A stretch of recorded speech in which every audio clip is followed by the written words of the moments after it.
hockey in a nutshell. It's that right there. That's kind of awesome. It shouldn't be. Yeah. It should not be awesome, but it's kind of awesome.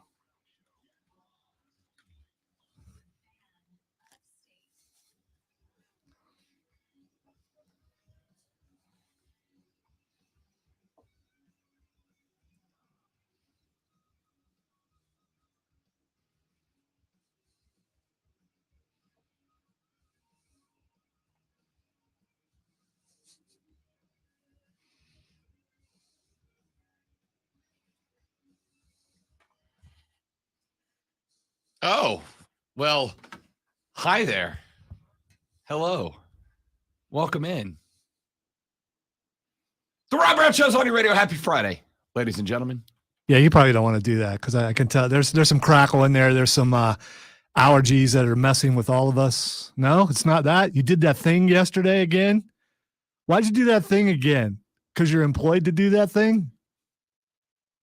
Your boy desperately wants to be involved in, as the fiance said the other night, every bleeping sporting event in this town.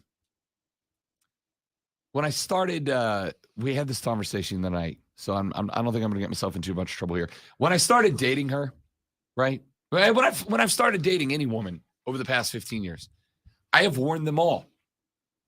No matter what you would quantify as a lot of sports, triple that, and you're coming close to the amount of sports that I don't just watch, but actively participate in.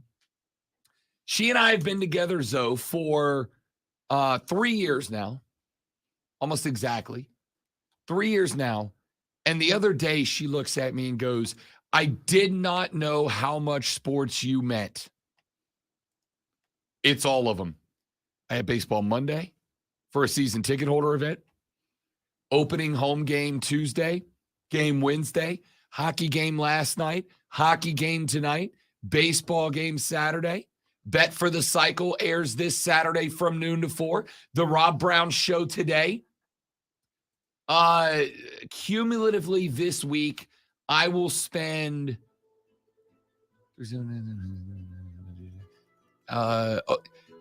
from last Monday until this weekend. I'm just playing this because he sounds like the Godfather. He absolutely does. I got to tell you, of my voices, this is one of my favorite. Or at least Dom DeLuise in Robin Hood Men in Tights. Of this week, I will spend roughly 24 hours with a microphone in my face. Robin Hood Men in Tights. Dom DeLuise was great in that movie. Anyway, a Ganul. I will take these 2 cotton balls and place them in my pocket. Oh, man. You know what? A little pain, a little suffering never hurt nobody. What? I got a bag of what? I said a little pain. Yeah, I think it still hurts somebody. I do, but you know. I have got over on the other side of the office a box of lozenges that will not make it out of this office today. But you know what? I showed up. I rise to the occasion. You know why? Because that's what champions do. And we come for hardware. Welcome in. Glad to have you guys. Happy Friday. I hope your week is going exceptionally well. I am Rob Brown. The other seductive voice you hear this AM is, of course, that of the Alpha and the Omega. The fan is Lonzo, the great one. See, you still don't get it's Jericho. Raw is Jericho. The fan is Lonzo. It even sounds similar. I would ask you to do it in a wrestling voice, but you don't have a lot of that left today. Yeah, that's true. We got a lot to get to. And the sign is accurate. I didn't say it wasn't. Okay. All right. That's 1, by the way. That's 2 for the week. That would be 2. I'm giving you that one. We've got a very busy radio broadcast lined up for you over the next 3 hours of sports talk, entertainment, greatness. A lot that we need to get into. And I'm going to dive right in because coming up in this hour of the show at 9:45, Rashad Beard of the Panther Nation podcast is going to join us. We'll talk Carolina football with him. The overwhelming majority of the second hour of the show today is going to be spring football. Carolina, Clemson, and a host of other schools from around the SEC and the ACC are having their spring games this weekend. What do they look like? What do we hope to learn? What can we learn? What should we be watching for? And what should we not freak out over? I'm going to get you that in the second hour of the show. In the third hour of the show, we've got some professional sports to dive into. The NBA's 2 play-in games to determine the last seeds in the playoffs take place this evening. Who do we like to win? Who do we like to lose? And what do those playoff matchups look like? The same is true with the National Hockey League. Last night, the Carolina Hurricanes get the dub. They lock up the Metro Division they're in. They will take on the Islanders in round number 1. And I have found, since I've moved here, that there's enough interest to do NHL playoffs, though our NHL coverage of the regular season is relatively light. Seems like we can justify the playoffs. So we'll be doing some NHL playoff preview for the Carolina Hurricanes. I would love to tell you about my Nashville Predators in the playoffs, but they didn't make it because my teams have all decided screw Rob this season. Who wants to go to the playoffs? Why would anybody want to do that? So we'll get some NHL stuff in the final hour of the show. Got a couple of off-topic stories. Why? Because it's Friday and I want to. But let's get into the most interesting thing to me that I saw come out yesterday. We have spent quite a bit of time on this radio broadcast, and you have spent quite a bit of time listening to it on others, I'm sure. Listening to old guys whine and complain about load management in the NBA. Old guy over here. Old guy. That would be me. I'm the old guy. You said it, not me. Yeah, what? I am the older guy in the room. Correct. I am the oldest guy on the station. Correct. That would make me the old guy. And I am also someone who has complained about load management. So, yeah, you know. Again, you said it, not me. But more proof that the fan is Lonzo. Load management has been a gripe of old hat NBA fans for a hot minute now because, you know, Michael would never. Kobe would never. Yes, I understand that. When did this start? I mean, load management. How many years ago did this become a thing? Because it seems not that many. It seems like a millennial type thing. Yeah. I mean, if I'm gonna be old guy, I'm gonna go straight up old guy. It sounds like a millennial type thing. Plenty of clouds. People of your generation, Rob, have decided, give me a 4-day work week. Hey, I'm gonna take some me time off. Hey, I know I signed this big contract, and I know those who've come before me have been able to do this, but even though I'm bigger, faster, stronger, I cannot do that. I need a little bit of time off so I can sit on the bench in this nice new suit that I bought. And look good, I might add. I mean, careers are longer now. So are they? Hater. Are they? I gotta look it up. I'm pretty sure they're up. I don't know. I mean, trending upwards. And of course, there's a lot. Wow, I extended my career by 5 days. Woo! You there's this concept. You don't sign a contract for. Well, anyway, go ahead. Let me get to the load management part. Then we'll come back and let Lonzo yell at the young ones. No, I might be done. You're gonna load manage the rest of the show. Exactly. I got a little injury I'm working on, you know. So those of us that have defended load management have done so under the premise of, and I think one that is fair and accurate, have done so under the premise of load management is about what? What is more important? One game or a championship? At the end of the day, the point of playing a sport is to win a championship, a natty, a world championship, whatever. And if I can keep a guy healthy by playing him 6 out of every 7 games instead of playing him every 7 every week, and it gives me a better chance to win a title, that's what I'm going to do. I don't care if a handful of fans are all upset because they bought a ticket to see that guy and that guy doesn't go, if I can win a natty or a world title or whatever.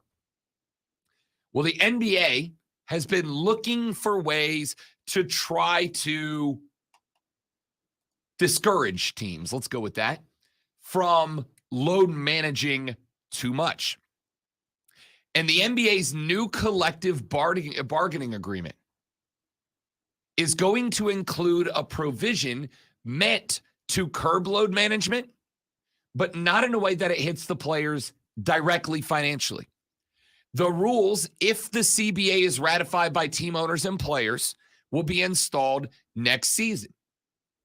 And the new rules would say that if you want to qualify for the league's awards, that includes being named to the All-NBA teams, you must play a minimum of 65 games. So now, if you want to win an MVP, if you want to win, to be on an All-NBA team, very frequently, guys have incentive clauses in their contracts that if you win this particular award, there's an escalator. If you make the second All-NBA team, you make this much more. If you make first team All-NBA, you make that plus a little bit more. If you want to be eligible for all of that in the new CBA, you've got to play 65 games. What does that mean? That means that this year, Giannis Antetokounmpo would not be eligible for any postseason awards. Jimmy Butler would not be eligible. Anthony Davis would not be eligible. Dame Lillard would not be eligible. Steph Curry would not be eligible. Now, there are... So some of those guys had injuries, though. Correct. Yeah. So correct. But, I mean, the injury thing doesn't change. If you're Anthony Davis and you miss 25 games with a busted leg, it's not like you were going to win MVP anyway, right? So it doesn't really change all that much other than to say, if you got an injury, you better not load manage other games if you want to crack at winning postseason awards and making some money. And the other thing it's going to do that I find interesting is I suspect you are going to see a lot more teams put those escalators into contracts moving forward, right? We're going to offer you $24 million, but we're also going to put $10 million in there if you make first team All-NBA, which means not only do you have to play first team All-NBA level, but you got to do it for 65 games. There are 3 exceptions to the 65-game rule per the report from The Athletic. One is for bad faith on the part of the team, right? So you're sitting at 64 games going into the final game of the season. You are a first-team All-NBAer. The team owes you an extra $5 million if you make it first-team All-NBA. So the coach sits you in the last game of the year so you don't get to 65. You aren't eligible for All-NBA, and you don't get that money. You would get an exemption for that. One is an injury exception. Now, I don't know exactly what that injury exception is. Neither does The Athletic. They did not put it in the report, and they specifically used the word vague to describe it. So I don't know what the injury exception looks like, right? And the third exception is for, quote, unjust circumstances, end quote, which is pretty much just, I think, a way to get the players union to sign off on this. I think this is just a way to get the Players Association to check off, because if you make it vague like this, then the first time that these new rules come into play and Giannis Antetokounmpo goes out there and has a clear MVP season, but plays 64 games, they can make an argument that, well, this happened and that was unjust, or that happened and it was unjust. Giannis got a speeding ticket, was late to the game and was suspended. That's unjust, whatever the cause might be. But the point here is, I think this is interesting, because if the argument, like it is for me, if the argument is load management is good because it helps the team win a title by keeping you fresher into the postseason, What that means is you have to be willing to say, me sitting is for the betterment of the team. And if you put the betterment of the team on top of you playing for the fans, then you should be willing to give up all of the personal accolades in order to win a natty via load management, right? So I think the NBA kind of took the unsaid argument of players who load manage and said, great, okay, cool. If you were telling us that this is better for your team in the playoffs, if you were telling us this helps you in the playoffs, that's great. You were telling us the team is more important than the players, and that's fine. You're not eligible for individual awards. You can still win a championship. You can still be named postseason All-NBA, but you cannot win regular season awards if you are sitting out more than 17% of the season or whatever it is. Lonzo, I don't know about you. It feels like a fair compromise to me. No, it's not a deterrent at all. I mean, that's the winning those awards is a popularity contest or an ego thing anyway. I don't see how that stops them from taking a day off. I don't. So I can't win this. Chances are some of those guys weren't going to win it anyway. It ends up being 3 or 4 guys every year for certain awards. And if you're not on that list, you might as well just take a seat because you don't have to worry. Ooh, I'm not going to win that award. Oh, well. Yeah, but let's here's the thing. Nobody cares about the load management of Udonis Haslem. They're talking about who? Steph and Giannis and LeBron and AD. When people complain about load management, if I told you Jimmy Butler's a bad example. He's good. If I told you that Jose Alvarado sat out last night for load management, you wouldn't care, right? You wouldn't care. Now, if you bought tickets to go see Pelicans and Hornets. Did his sitting out cost the team a chance to go to the playoff? Because if it did, or a loss in the playoff, because then it's a problem. But think about it. Most load management games are against the crappy teams, right? Part of this is because the Detroit Pistons, who suck, right? When they get the Lakers coming to town, what's the only way a Pistons can sell tickets? Come see LeBron and Anthony Davis beat the snot out of our team. So what you're saying is when they sit down, they're hurting the product overall because they're hurting sales, because then people know that person is not playing. So then they're not buying tickets anymore. So that's what you're saying. And let me be abundantly clear. I don't care. You don't care if they hurt the product overall by sitting down? I think bosses probably would think you shouldn't do that. The only thing that it hurts is tickets at crappy teams' home games. That's it. Nobody's watching less NBA because LeBron is sitting one game. And it may be insensitive for me to say this, but not only are you hurting the product overall, you look SAWFT. You can say whatever you want. Yeah, I was sorry, man. I tweaked my spleen last night. I need to sit down tomorrow's games because it's a back-to-back. I can't play back-to-backs. Do you know who I am? Lonzo, you yourself live your life by a mantra, unsaid or not, of you don't give a damn what anybody else says about you, do you? Actually, you don't. I do a little bit. You don't give a damn what anybody says about you who doesn't sign your paycheck or isn't related to you. All right, there you go. Okay. Actually, I want everyone to love me, but that's just me. Okay. Then I'll just make it about me because Lonzo hates playing along. No, well, I could play along, but I also don't want to be dishonest. I want everyone to love me. To be honest. Correct, but you don't give a damn if they don't. It's not going to change who you are if somebody goes, "Hey, Lonzo, you're soft. Hey, Lonzo, you're this, you're that." It does hurt. Okay. It absolutely hurts. All right. I've been told when you're told, "Hey, I thought you were smaller," when they meet me in person. Then let me make it about wow, me. You're so fat. Why are you on the radio? Then I mean, stuff like that.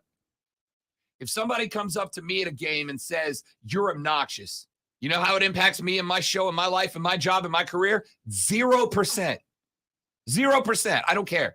So if you want to call LeBron soft when he's averaging more points as a 38-year-old than he was as a 28-year-old, that's your prerogative. He doesn't care. I just had the same conversation with someone over the weekend telling me I should be more like them. And when they decided to not care what anyone else said, it made things so much easier. And there are certain places and things that I can't do that in. I just can't. I can't get past it. That's all well and good. The point is, this is about the NBA players, not us. And so you calling NBA players soft because they're load managing? The perception is there. Whether it's not just me who thinks that. Who gives a damn? It doesn't matter. Obviously they don't. Right. But in the end, if it starts hurting the bottom line of the league overall, which it's not, then why are they trying to do something to stop it? Because they still want to sell tickets to Pistons games. Right. Because overall, the league overall, not just that game against that sorry team, you want to sell tickets for everybody, every team in the NBA. If the ticket sales go down anywhere, it's hurting the league overall. Then put together a better team. If I was going to say, if it were that easy, everyone would have winning teams. Not necessarily. The Cincinnati Reds are paying Ken Griffey Jr. more than every other player on their team except 3. Some owners baseball is a totally different story. Some owners suck and do not invest. Here's what it comes down to. If Steph Curry plays a game in a very physical sport, most of us are never going to know physically what is required of you to play anything close to an 82-game NBA season. You're right. None of you are as badass as the worst NBA player. You're absolutely right. Grayson Allen sucks and would beat the hell out of probably 99% of the people hosting, producing, and listening to this show. Thank you, because I regret the other day I didn't get to put him on Twitter trending topics because he posterized someone with Grayson a slam, Allen and it was awesome, and I knew you would love it. That guy sucks. Point is, if these guys are getting the hell beat out of them and they take a day to get right because it makes them a better basketball player overall, and you go, no, they should be forced to play every game, that's a you problem, not a them problem. Do your job. Do your job. If you are. physically are able to do your job, do your job. Do your job. You're not going to change my mind on this. I know I'm not. You've seen the state that I'm in some days, and I still come here and do my job because it's my job. It's your job. Do your job. If you can't do your job, find another job. It's a nice sentiment. It's also a very old school sentiment. It may be a creed. It may be a mantra. It may be whatever. It may be a time back in the day when people cared a little bit more. I don't know. No, that is the crap that gets me going. We care more than you. No, you don't. No, you don't. You don't care more than us. You're just willing to sacrifice more of your life for some ideal that doesn't do anything. I guarantee you that my heart is bigger than yours. That means I love more. Let's take a break. We might have to come back to this later. But we got to stay. I was going to say stay on the clock, but we already haven't done that. What's a clock, dude? We already haven't done that. I mean, things float. Most of the show. Got a couple of things to knock out when we come back here in just a minute from right now. Rashad Beard will be joining us here in about 15 minutes to talk Panther football. Second hour of the show, a lot of spring football talk. We will get to that. Third hour of the show, a lot of pro talk. Going to be busy. Stick around. Don't go anywhere. The Rob Brown Show's on the radio. On the radio. It is the Fan Upstate.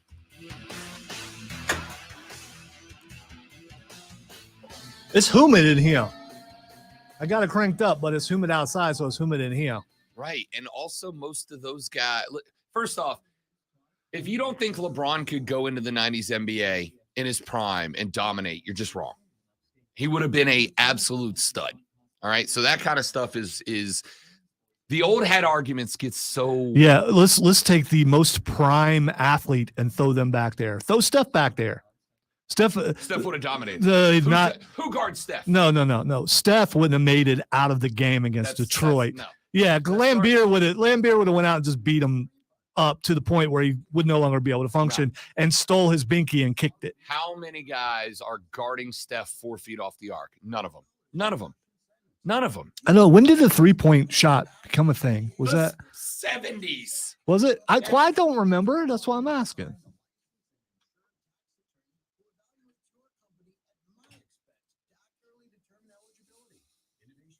He is angry. He's got too many jobs. That's what it is.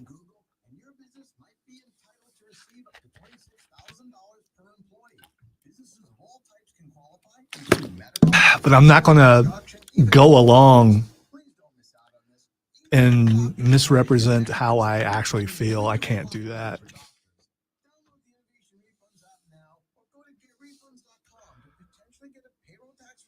I don't know about that, Steven.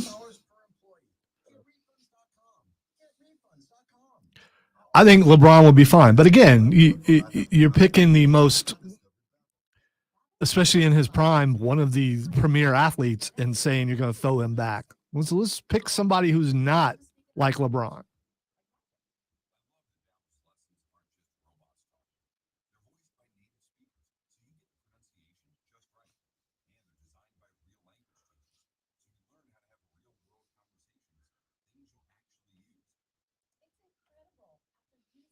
Still a Kevin Durant in there. Everyone's always talking about how great he is. How would he have done back then? Thank you, Joe.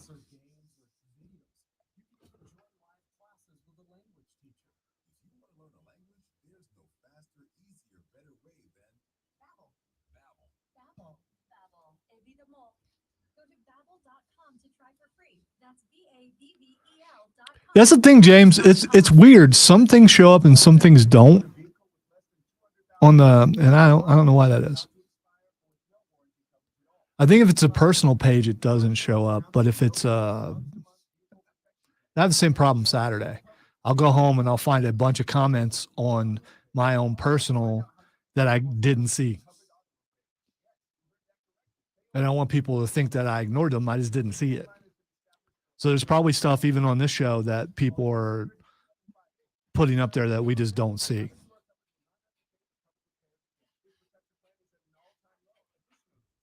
Charles Barkley would not have broke LeBron. Charles Barkley in his prime couldn't have kept up with LeBron. Get out of here with that. I don't know. Skinny Charles was pretty athletic.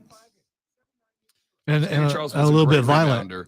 He is not guarding LeBron at the 3-point line. But the thing is, like I was saying when you were out of the room, you're picking a premier athlete to throw back there. Find somebody else who's not built like LeBron and throw them back there. The premier athletes. You're right. Kevin Durant, I don't think he would have survived. I do. Durant. He would have been sulking and would have no internet to have an outlet. So he would just be like, all right, writing in his diary. Let's put him in the time, right? You can't take Kevin Durant's mentality of 2018 and say, but that in 1990. Put Durant growing up in the 80s and playing in the 90s back there. He would have picked a different sport. He'd have picked a different sport because he's definitely soft.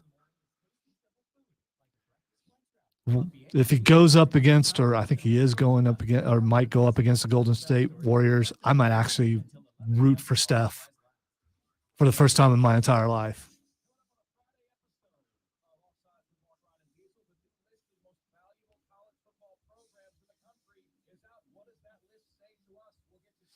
My buddy Kyle said that that Air movie, the Affleck Damon movie about the Jordans. Seems like premiered at 4, and I'm talking box office. It didn't do real well. I've heard it's really good. Yeah, if you're into that. If you're into Oscar type movies, and not many people are. So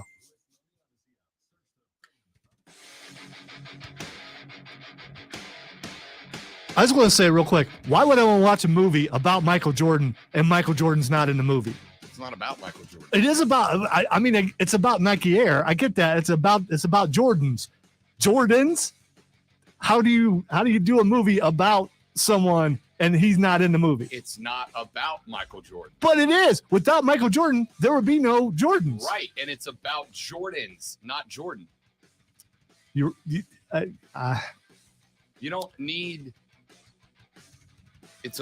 You're just impossible today. I just want to tell you that because you cannot make a movie about Jordan shoes without Jordan being in it. Yeah, you can. Well, they just did, yeah. but still, Clearly. I mean, I've read a lot of disappointments from people thinking that Michael Jordan would be in a movie and asking why he was not. Then that's your fault. Why is it my fault? Not you. The people who are complaining. Okay, all right. Cool. I wasn't going to watch it anyway, so. So this got brought up during the break. It deals with reality, except for the fact that Jordan would have actually had to be present in order to make the shoes about him. But I don't understand. The shoe is the subject of the movie. How the shoe That's became the probably true, shoe Keegan. But is you the know, subject of the movie. well, yeah, well, they have his actors playing his parents in it. Yes, because they were major So, factors so you're in the so making you're of the shoe. so what you're saying in the movie is saying that Michael had nothing to do with it.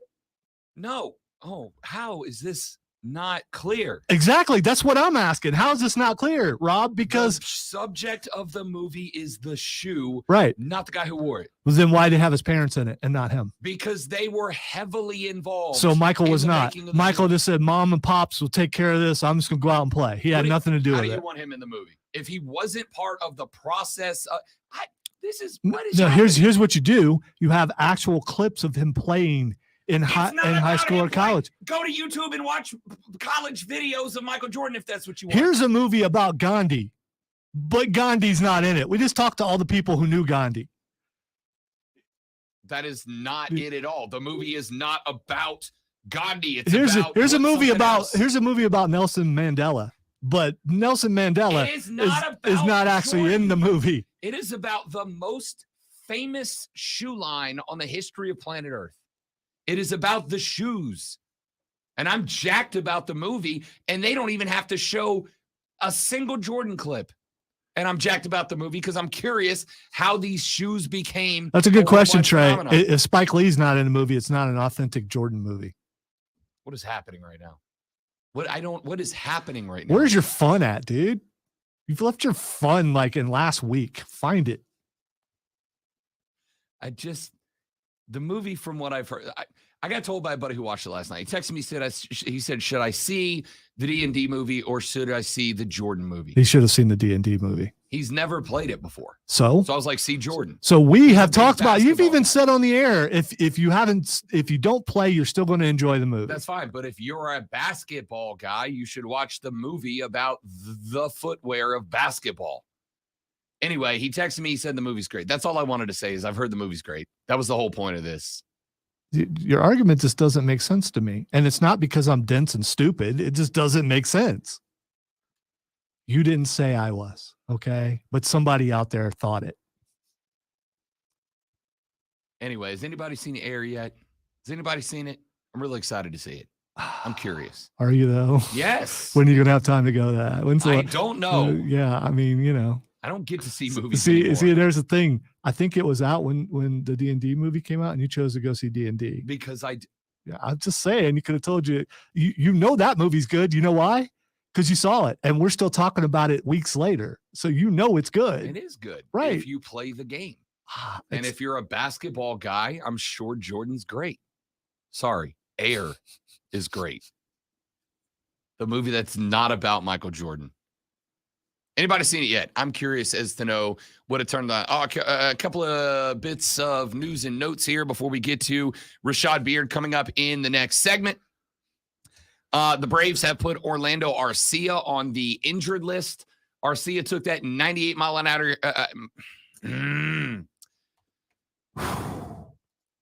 Arcia took that 98 mile an hour heater off the left wrist the other day. His immediate x-rays came back negative, but after further evaluation, it was determined that Orlando Arcia suffered a microfracture in his left wrist. The Braves announced that yesterday. The right-hander Hunter Green pegged him in the wrist. He will be sitting for some time. In 13 games, Arcia was batting .333 with a .400 on-base percentage, a .511 slugging percentage, and a .911 OPS. This is a season in which he is trying to prove to the Bravos that he was worth the 3-year, $7.3 million contract extension that they gave him on opening day. And so far, the answer was, hell yeah, he was. The Braves lost Dansby Swanson to the Cubs. There were questions about how they were going to be able to replace Dansby. And so far, that answer had been Orlando Arcia, a guy who beat out a couple of highly touted rooks in order to earn that spot. And there were question marks about whether that was the right call or not. But Orlando Arcia had been one of the hottest shortstops in all of Major League Baseball at the dish proving that he was absolutely the correct answer. The interesting thing for the Braves now is going to be, what do you do to replace that guy? As of right now, it looks like Vaughn Grissom is going to come up from the AAA Gwinnett facility and make his big league debut at some time in the near future. The Braves had not, as of yesterday afternoon, announced any corresponding move to replace Arcia in the lineup. I suspect that we will get that later on today. The other option, of course, is going to be Braden Shumick, who is the other highly touted shortstop. The three of them, Braden, Vaughn, and Orlando, competed in the spring to earn that spot. Arcia was given the thumbs up, proved at the dish why. That's a big loss for Atlanta. So we'll see how that plays out. Aren't you kind of surprised? I mean, you get hit by 98 mile an hour on your wrist and it looked like something wasn't broke. I just, how's that physically possible to not break something? Oh, something broke. Yeah. I mean, I think so. So the most common injury in reading about it yesterday is that you get hit on this part of the wrist, that little joint part that sticks out. I don't know what it's called because I'm not a doctorologist. I'm not a boneologist. And then that breaks, right? You get a fracture in that. From what I understand, a microfracture can be as dangerous because if that heals the wrong way, the whole bone can get thrown out of commission and it can basically limit your wrist mobility. So it is something that is taken very, very seriously, which makes sense why Arcia is being sat down to keep an eye on that.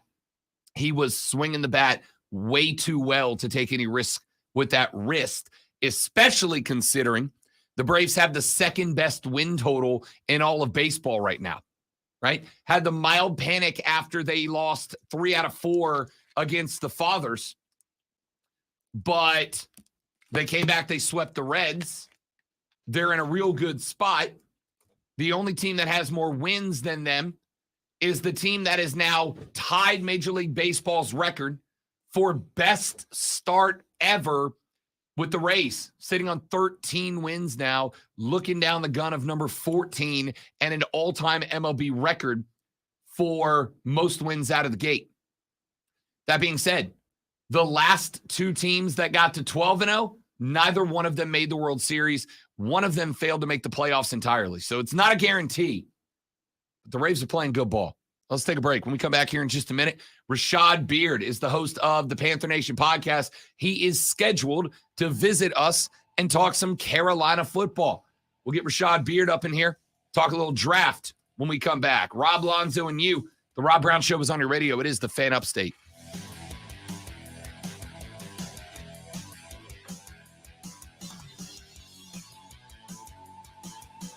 Good one, Roger. Good one. that would be a dad joke, right?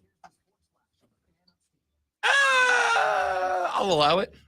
A dirty dad joke, but a dad joke nonetheless. Kevin said, "What, you weren't entertained by Last of Us? Really? Really? I liked it."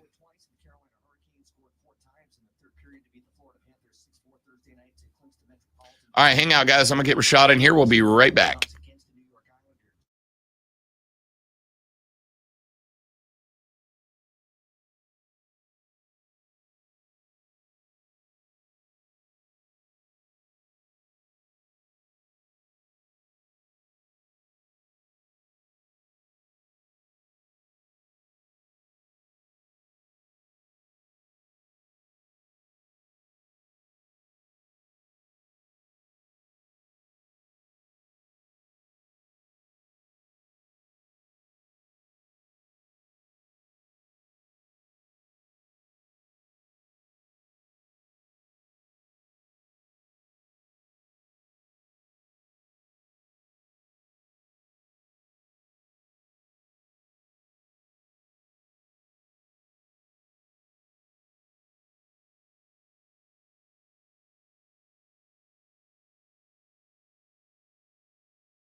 All right, efforting Rashad Beard here on the radio broadcast.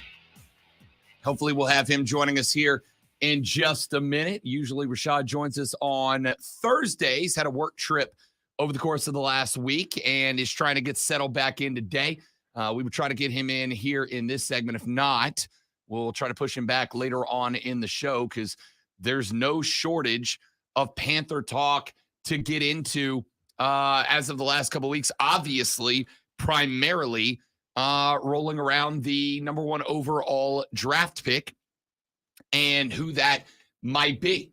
As we have mentioned a number of times so far this week, the Vegas bets right now are primarily rolling in on Bryce Young being the number one overall pick. I thought a little bit about it yesterday about the proposed plans, or I guess I should say proposed theory that perhaps the Panthers are about to do something wild.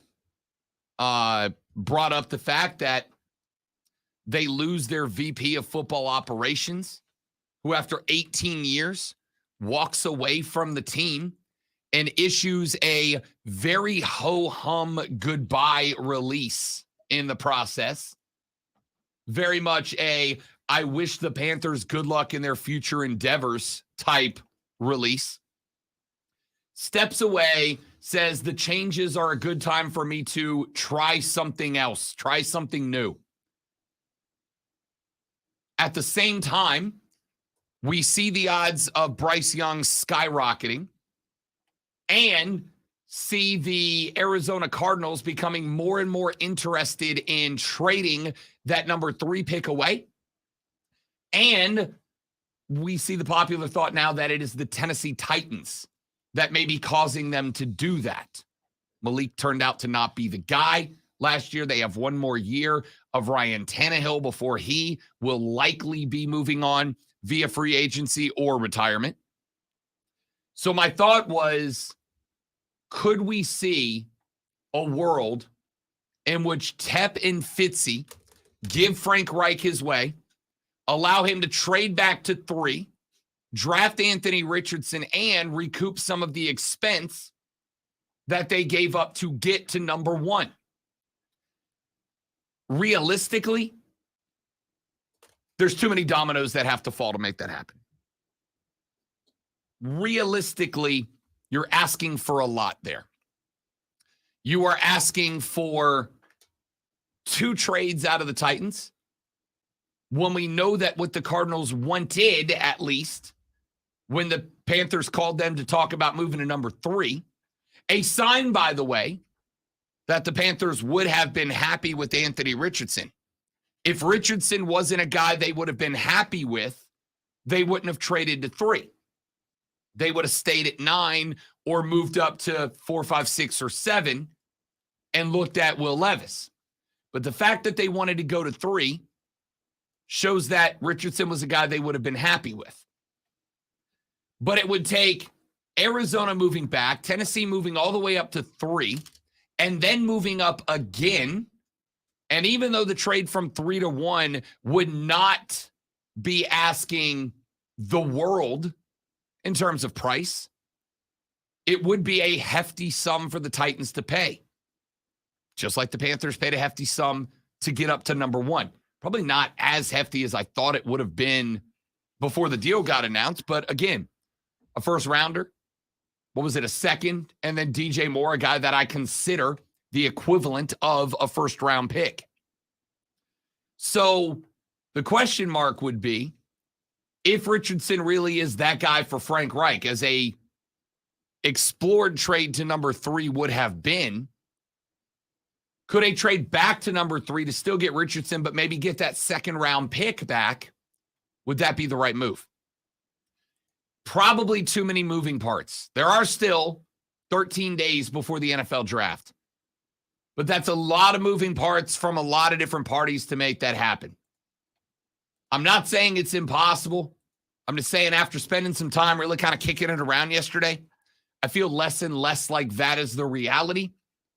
And the fact that, as we mentioned, depending on what book you go to, I have seen Bryce Young as heavy as a minus 300 favorite to go number one overall. The fact that it would take the Panthers that much to trade back leads me to believe that he is the pick at this point. But the question is, what do the Panthers do with the 39th overall pick? They are sitting in the second round with that pick acquired in the McCaffrey trade that saw the longtime Panther running back sent out to San Francisco. What do they do with that pick? I went and looked at the wide receiver class because I was kind of curious if that was the move, right? You bring in Adam Thielen, you bring in DJ Chark. Adam Thielen said his goal is to retire a Carolina Panther. He's like, I don't want to bounce around anymore. I want to call this place home until I call it a career. DJ Chark, if I recall correctly, sitting on a one-year deal, right? It's a prove-it year for him. It's a I'm worth a big contract year for him. Leads me to believe the Panthers go defense with 39. Leads me to believe the Panthers go defense. A, because they have rounded out the wide receiver room in free agency, and anybody that you get is going to be a project wide receiver. It's going to be a guy that you're going to have come in for a year, learn the system, and then try to take over the role of DJ Chark next year. The second thought that I had is, after a little bit of evaluation, it's a pretty run-of-the-mill wide receiver class, right? You got one or two dudes that are first-round grades. Jackson Smith and Jigba is one of those guys. I was going to say, if he's there and there's a way to trade a couple more picks that you have, do you think it's worth it? If CJ Stroud was the pick, yes. If Bryce Young is the pick, no. If CJ Stroud was the pick, yes, because they've already got that organic chemistry. They've built that timing together. But if Bryce is the pick, no, it's not worth it. They'd have to start that whole process over. You'd be asking Smith and Jigba to change his game to meet up with Bryce Young, a very different style quarterback, very talented, but different timing, etc. So if you go with CJ, then yes. I may even be willing to go from 39 up to 30, 32, somewhere in that range to get the guy. Yeah, he's not going to be there by then, more than likely. Correct. I also don't think he would be. I think the spot you would have to trade to get Smith and Jigba is probably going to be around 20 to 24. And I don't know that I'm willing to go up 15 spots. So you believe it'll be defense, specifically what position? Or is it just best available defense? I'm going to say best available front seven player, right? And what's interesting is moving to the 3-4. Moving to a style of defense that is used in the NFL, but it is not the norm. And it is certainly not the norm at the college level. You're not going to have a lot of guys that are trained 3-4 guys that are organic 3-4 guys that played their college ball in a 3-4. A 3-4 changes the way that your linebackers play. It changes the way that your front, three play. Nose tackles are no longer uber athletic guys whose job is to work their way into a specific gap, etc. Now they are big dudes whose job is to eat up blocks at the point of attack and allow linebackers to get to their spots. Linebackers are no longer guys who keep the ankles planted 4 yards behind the line of scrimmage and wait for the play to come to them. They are now guys who attack the play. They attack a gap. They attack a spot on the field. And it's just, it's for most college guys are playing in a 4-3.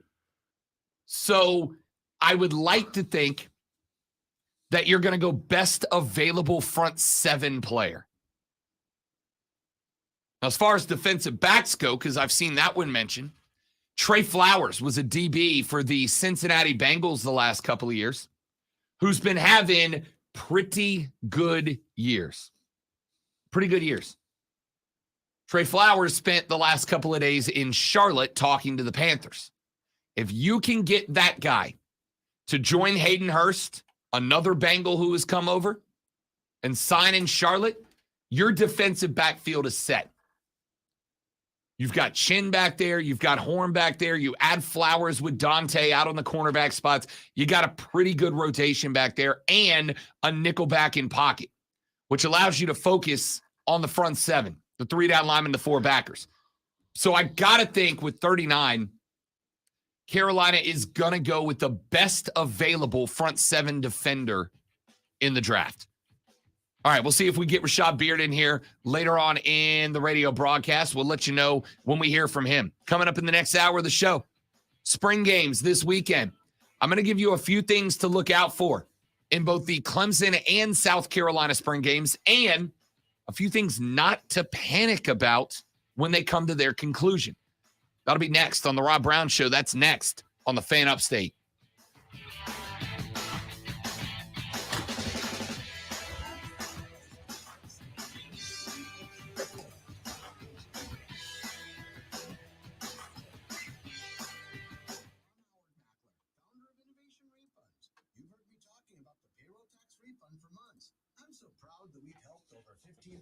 Businesses claim over $5 billion in cash incentives. If you own a business, even if you've asked your CPA about this, you owe it to yourself to take another look. Every client is assigned a licensed and insured tax attorney who evaluates your company at my expense to accurately determine eligibility. Innovation Refunds has hundreds of 5-star reviews on Trustpilot and Google, and your business might be entitled to receive up to $26,000 per employee.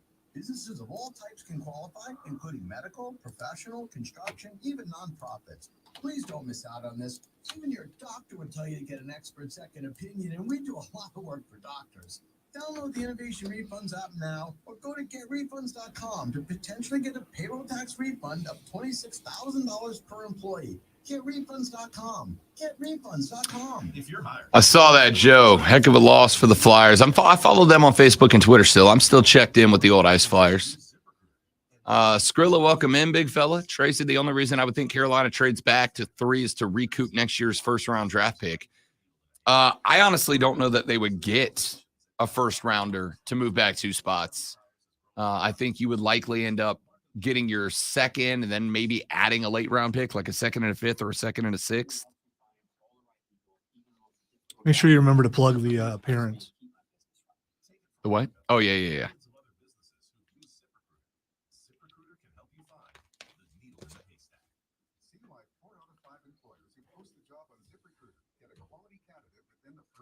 And right now, you can try ZipRecruiter for free. That's right, free at ZipRecruiter.com/radio. That's ZipRecruiter.com/RADIO.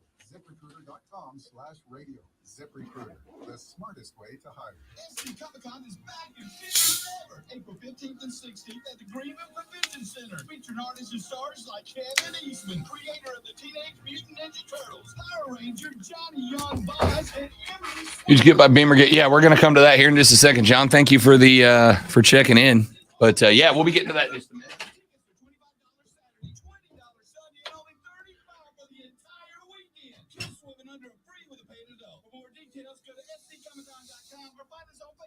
Countdown to Earth Day.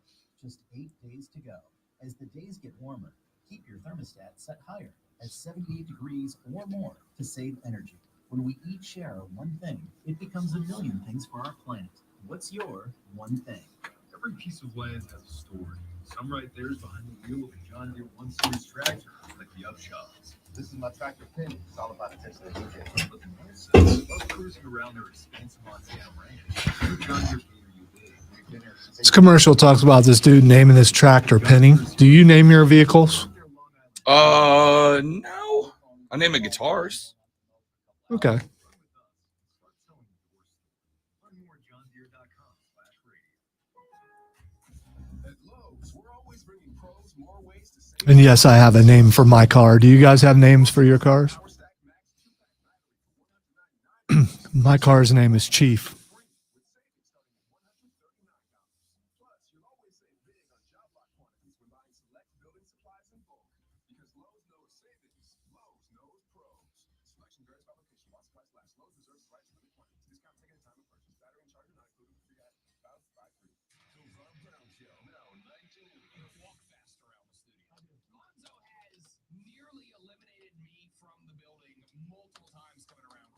Here's the thing, if you walk past me and talk to me, and this building used to be full. Next strategy. Now, as I'm walking down a hallway, if I have to turn left or right down a corner, I am actively listening for Lonzo's footsteps. I can neither confirm nor deny that, Luke. Right? Big boss, he's a little bit more of a meander, so if he and I Jane Honda. That's great. That is excellent. That's good. I like that.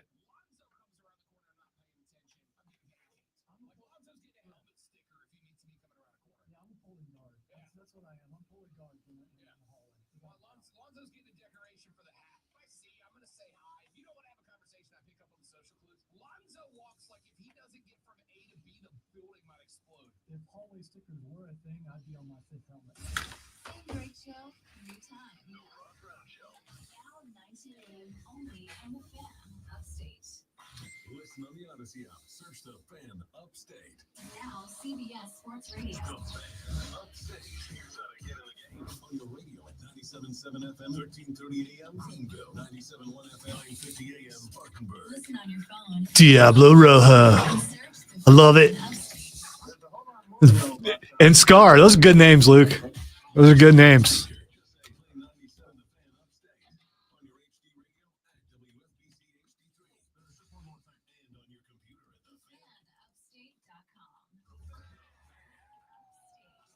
Gables in the first break.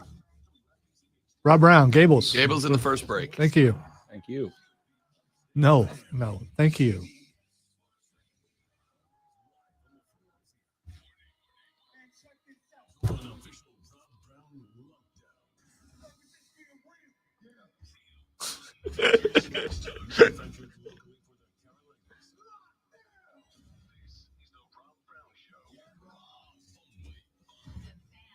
That's a great name, dude.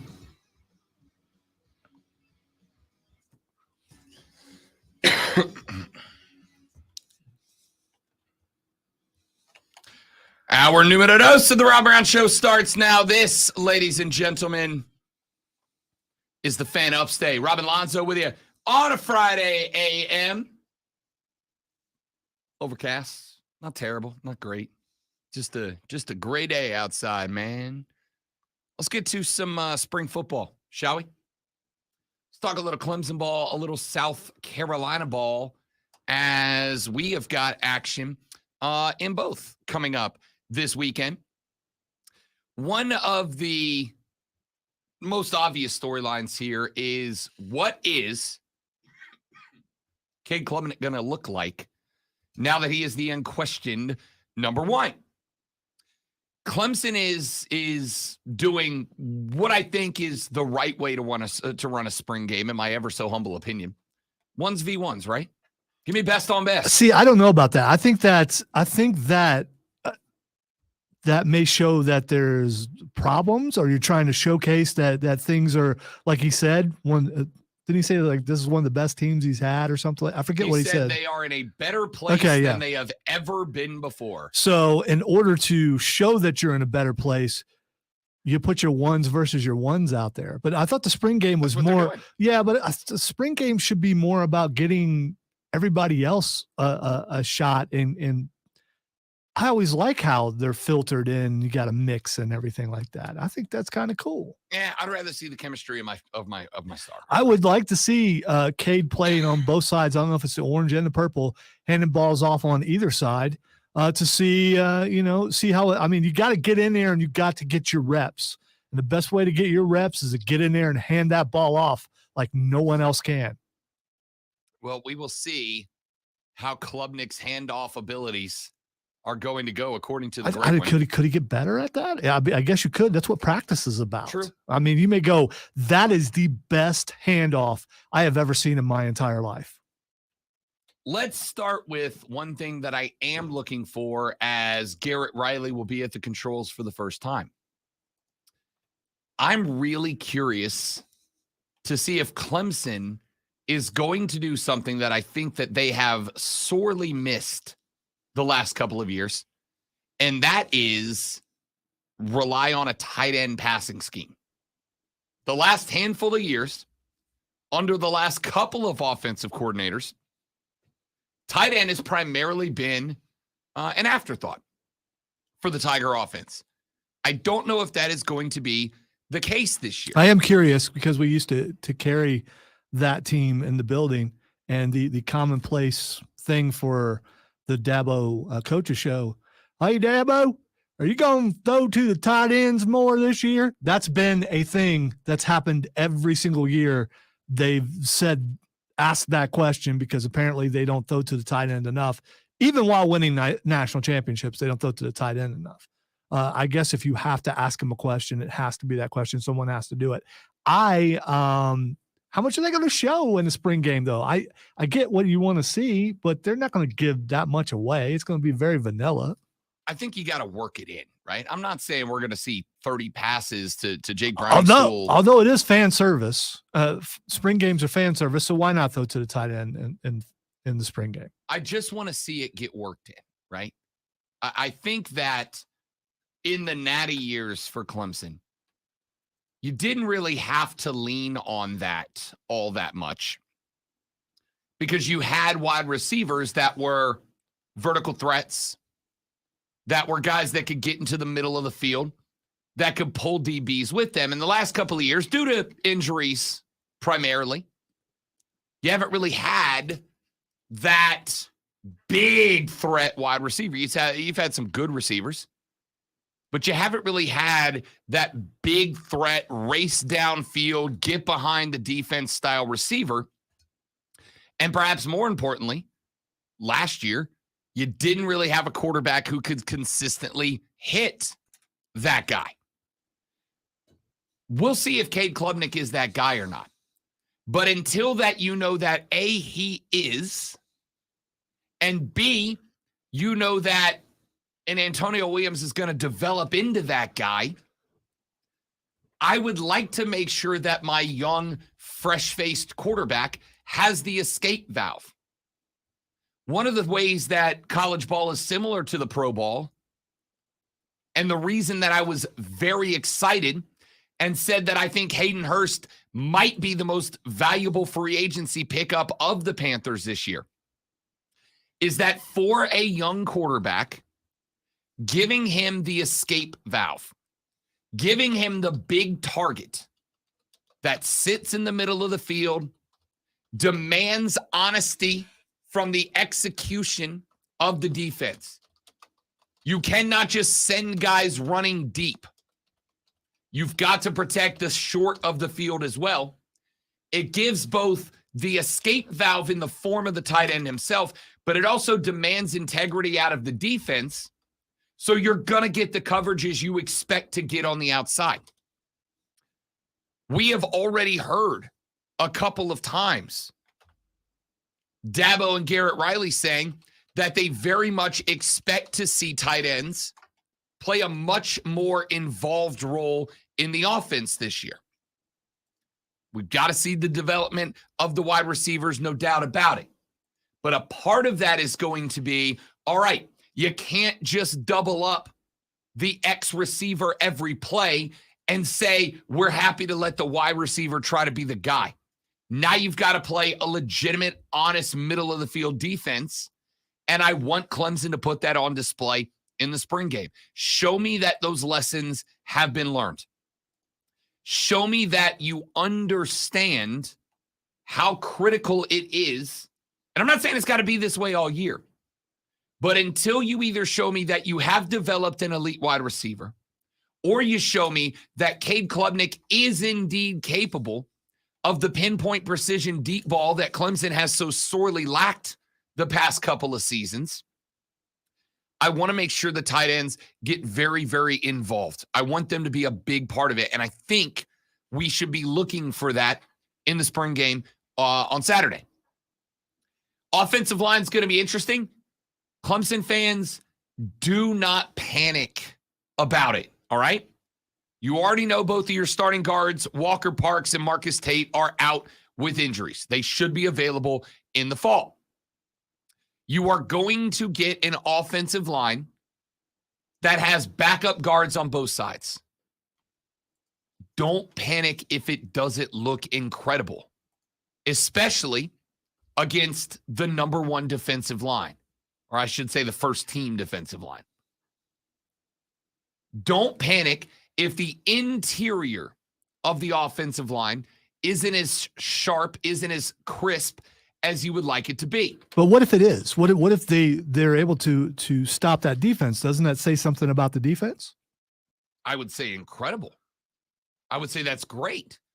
No, that would mean that there's a problem with the defense if they can't get through that. And there might be, right? The defensive line last year, the defensive line had every capability of being the best defensive line in football, and they weren't.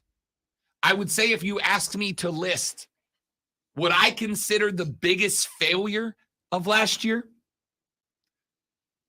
it would be a toss-up between the defensive line and DJ Uiagalelei for me, right? It's one of those two. And is that a matter of coaching? Is it a matter of a fact that the guy who used to be there, who was the model of intensity, is no longer there? Was curious if there would be some sort of a drop-off, and I think there is, not as major as could have been, but there's definitely been a drop-off. And I think if you got that intense guy in your face all the time, it just makes you go harder. It just absolutely does. I would like to think that because of the fact that defensive line, Clemson's defense last year as a whole was supposed to be what carried them, right? That was supposed to be what carried them, and they didn't. And I circled the defensive line as the primary reason. The second and third line of defense were having to make up for the fact that there just was not that much pressure out of a defensive line that had two guys that are going to get drafted off of it. It needs to be better.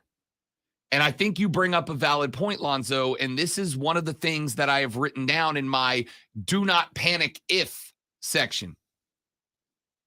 Do not panic if the offensive line looks not great. Because until I see it play out, I don't know what the cause is going to be. It could be you're missing your guards, right?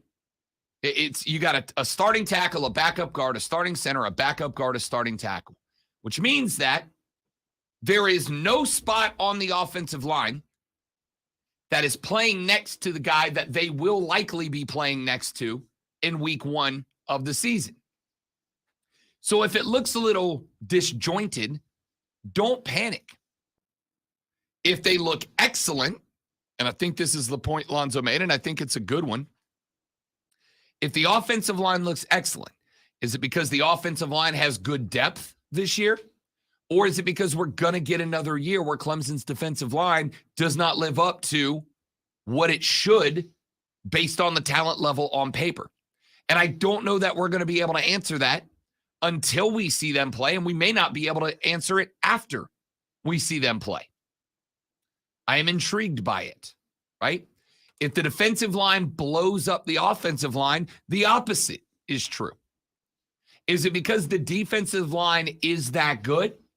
Or is it because the offensive line is 40% backups and therefore so disjointed and so lacking chemistry that they're missing cues? Now, we'll be able to watch and get a guess, right? If you played offensive line or coached offensive line or have been around an offensive line, we're going to get a pretty good feel with 1v1s. We're going to get a pretty good feel. All right, is this a lack of depth? Is it a lack of cohesion? Or is it just the defensive line's that good? And vice versa. Is the defensive line failing to apply pressure because they're not that good? Because they don't have cohesion? Or because the offensive line is playing that well? So this is one of those things that I don't feel the need to prognosticate because the spring game is 26 hours away and we're going to get a pretty good eyeball on it tomorrow. So I'll be interested to see how that plays out. The other thing I'm interested to see play out, is Chris Vizina going to be the primary backup? Will he get redshirted? Clemson decided to bring in Paul Tyson from Arizona State, put him on scholarship. Last year, they brought in Hunter Johnson on scholarship. He was very, very sparingly used. This year, the scholarship allotment is tighter. And so there's been question marks about it. In fact, Clemson it was reported, to be in the transfer portal looking for a wide receiver, and we're unable to bring in an impact guy. And there are insiders saying it was because of the scholarship limitations. Redshirting Vizina would allow Clemson to use Hunter Helms or Paul Tyson as the primary backup and essentially reclassify Vizina. But the question is twofold. A, does he stand out? Does he get a crack at the spring game? And does he go out there and make a name for himself? And B, would he be willing to do that in the first place? Is he a guy that's willing to stick around that long? This is one of those times it's rare for Clemson in recent memory where they don't have that backup where people are like, he's just as good as the guy who's starting. Correct. I would agree. It is an odd place. And that adds some pressure on a Cade Klubnik, right? Like, this is not only your team, but if you ain't the guy, we don't necessarily know that we've got the guy. Pressure's on. So I'm intrigued to see that. And then the last thing I'm going to give, and this is not directly football related, right? We've talked wide receiver. We've talked tight end. We've talked defensive line. We've talked quarterback. Dabo Swinney. I'm intrigued to see how he works with Garrett Riley. Is Garrett Riley in complete control? I would like to think the answer to that is going to be yes, right? You don't bring a guy in that had the success that he had last year and not give him free reign to be the only guy at the switch. But I'll tell you something Dabo did during the spring game last year.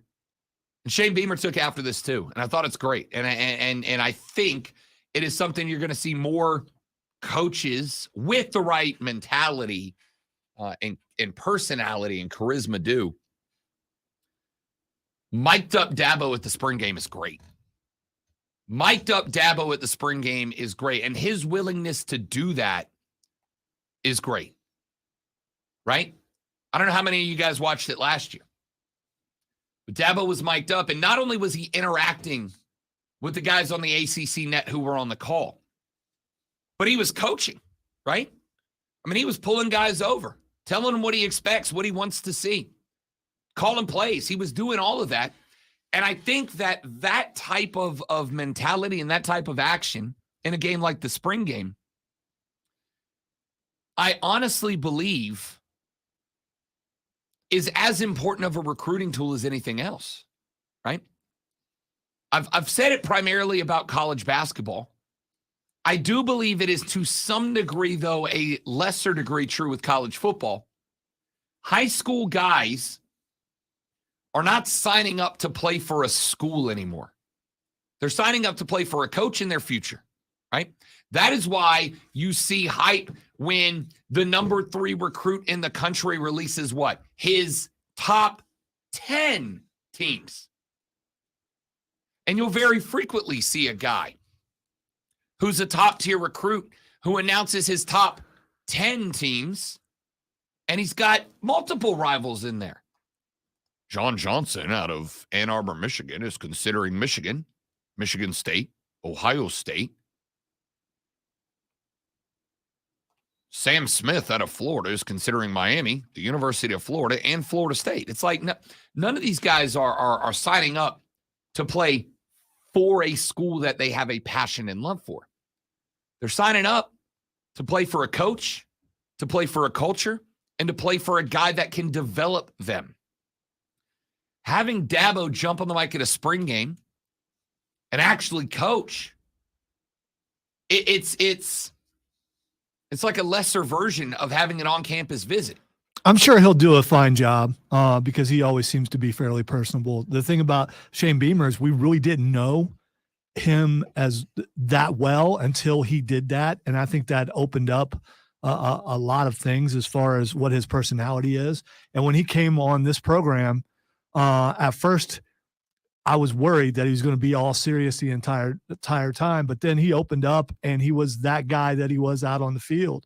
And he's one of my favorite interviews from last year because everything seems really genuine. And I think Dabo doing it will definitely help them. I think I don't think it can help but to help, right? It's a mini tiny baby on campus visit, right? You get, if you were a recruit and you're paying attention because Clemson's on your list, and you tune in to watch the spring game, you're getting a couple of different things. Not only are you going to get to see the team in action, not only are you going to get a taste of what the new offense looks like, but you also get to see, with the mics on the field, what do the coaches coach like? What do they look like? And granted, they could be putting on a show for the cameras, but that's kind of tough when you've got 100 college football players out there wearing your helmet that are used to you all spring, and then suddenly you go out there and you put on a smiling face for the cams during a spring game. I think you get a pretty genuine view of what the coaching staff looks like. And if you tune into that spring game and Dabo's joking around with the play-by-play guy and you hear him in the huddle calling plays and coaching guys up, you get a pretty good idea of what you would be going through if you go there, right? You get a pretty good view of what playing for Dabo's going to be like, even if it's only for 2.5 or 3 hours. You maybe get some insight, because if you go for a visit, Dabo's going to cater that visit to you, right? If you're big on nutrition, he's going to have the staff in the nutritional facility plugging away the best that they can be. It's like dating, right? Recruiting is just dating. If you know that the young lady that you are courting is well-to-do, you're going to dress your best. You might not rock the quarter zip, the jeans and the sneakers like you do to work. You might throw on a pair of slacks and a nice pullover and maybe some Sperry's or some wingtips. What's a Sperry? Boat shoe. Okay. My favorite shoes in the game are Sperry's. Topsiders specifically. But if you're watching a spring game and you're not there, he can't cater to you. He can only coach his team, and you get a little bit of a view of that. Dabo jumping on the mic at the spring game is one of the best things he can do. And I'm intrigued to see what that looks like tomorrow with another year of experience and frankly, frustration under his belt. Do we see that a little bit? Or does he look like a guy recruits want to play for? So there's some of what I'm looking for in tomorrow's Clemson spring game. Let's take a break. When we come back here in just a minute, we'll take a look on the other side. We'll take a look at the Garnet and Black game. We'll take a look at Shane Beamer and his Gamecocks. Shane said that he actually has one major objective in the spring game. We'll break down the positional players and what we're looking for and some of the guys that have an opportunity to break out. But Shane said when he leaves the spring game, he wants to know one thing, and it might not be what you think it is. We'll address that next on the Rob Brown Show on the Fan Upstate. Okay. All right, guys, got a live read. Stay right there. We will be right back.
So on Twitter right now, hashtag how to satisfy a woman is trending. And I clicked on it because I'm like, oh, this is going to be a train wreck. And the first one was a picture of an old book. And one of the suggestions out of the old book was give a woman a piece of cheese. This will fascinate her. To which I replied, well, I did that in a wine flight, and now I'm engaged, so it's worth a shot.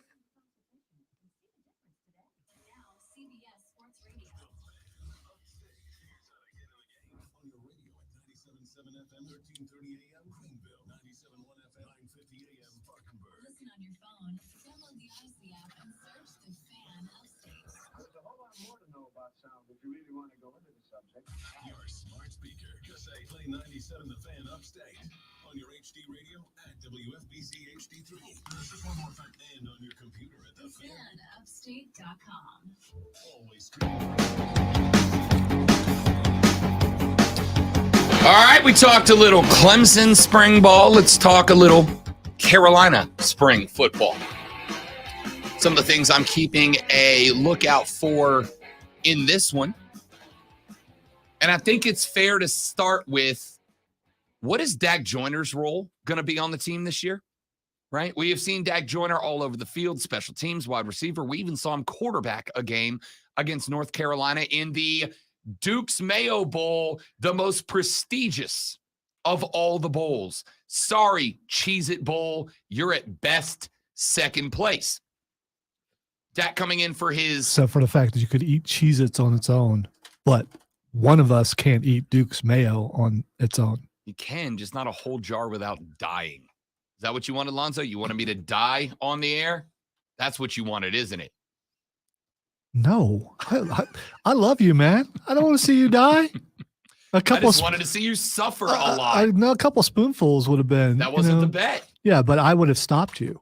That wasn't after a couple of spoonfuls. I would have said that's enough. That wasn't the bet. All right. Fine. Speaking of bets, bet for the cycle with myself, Cody Decker, Hayden Ask Mario tomorrow from noon to 4 on the BetQL Network. And while we're at it, 2 weeks from yesterday, that is to say Thursday, April 27th, Lonzo and I are getting let out of the box. We will be live at Twin Peaks that day. It is draft day numero uno. Zoe and I are getting out and about amongst the people.